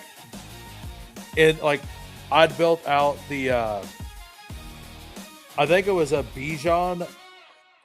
It was a Bijan, Olave, Tyson team. And Shuck was available. And Jackson Dart fell all the way back to like 120. But it was only him and like Daniel Jones had went already. So the quarterbacks were going like crazy. It's just that Dart, for whatever reason, fell. I had to pass on him. And that, like, I'd built it out. Like, I'd got something that I'd been trying to do. So it sucked, but I had to pass on him. We reviewed you last time. I have rules here. The rules are first review, you get second. After that, it's members only. It's one of the few things I can give members. Member perks, you get access to my sweet ass emojis. You get access to my my personal ranks. I update them every week for drafters, DraftKings, or for DraftKings Underdog, and Eliminator. I do like every other week. I will be doing them weekly whenever it's Eliminator season. Every other week, I've been doing a $25 draft with the community making picks, and it's a 50-50 equity split. I pay for it. I get 50%, and the chat splits up 50%. Those are members only streams. You get a lot for that, but that's where we're at here. Yeah, we I have to have a reason for people to be members. But like, so that is where we're at though with it. So we got Fantasy Fitness here. We got a 2-5-8-3. We got Jaden Daniels. We got Brock Purdy. Running backs: Christian McCaffrey, Saquon Barkley, Rashad White, Aaron Jones, Dylan Sampson. Wide receiver: Emeka Egbuka, Garrett Wilson, Jameson Williams, Cortland Sutton, Khalil Shakir, Deebo Samuel, Antonio Williams, Troy Franklin. And then Kyle Pitts, Juwan Johnson, Michael Mayer. So you got the thing. I love that game. I do take a little Michael Mayer. I think he's fine. Wide receiver room looks solid. Like, I don't like the Egbuka price, but like whenever I look at rooms with Egbuka in it, it's not like they look bad either. Like Egbuka, Wilson, JMO, Sutton, like CMC, Barkley, White. So I've not done. I am going to do an Egbuka team all the way over with Bijan. I do know that I'm doing that at some point. I just haven't got it Bijan for a while. But I like this. You got the 3-game stack there that I like. The problem is you didn't get the quarterbacks for those games, but that's fine because you got Jaden Daniels and Brock Purdy. Like, that's pretty solid. Yeah, this just looks well built. No additions. By the way, yeah, it's $5 a month. And also, like, if you don't want to do that, you can just join the Discord for free. And in the Discord, there's a Rate My Team thing. Sometimes there's conversation in there, sometimes there's not. You can just post it in there. I generally look at the teams. I don't always like leave a reaction or whatever, but I do try to interact quite a bit over there as well.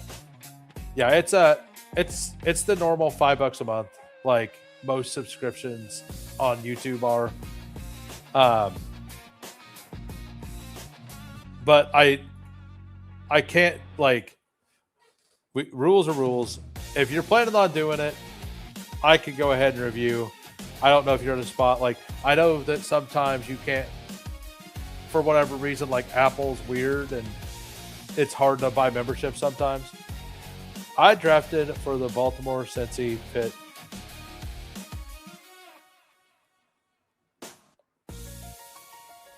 Yeah. Oh, JT's behind a little bit. I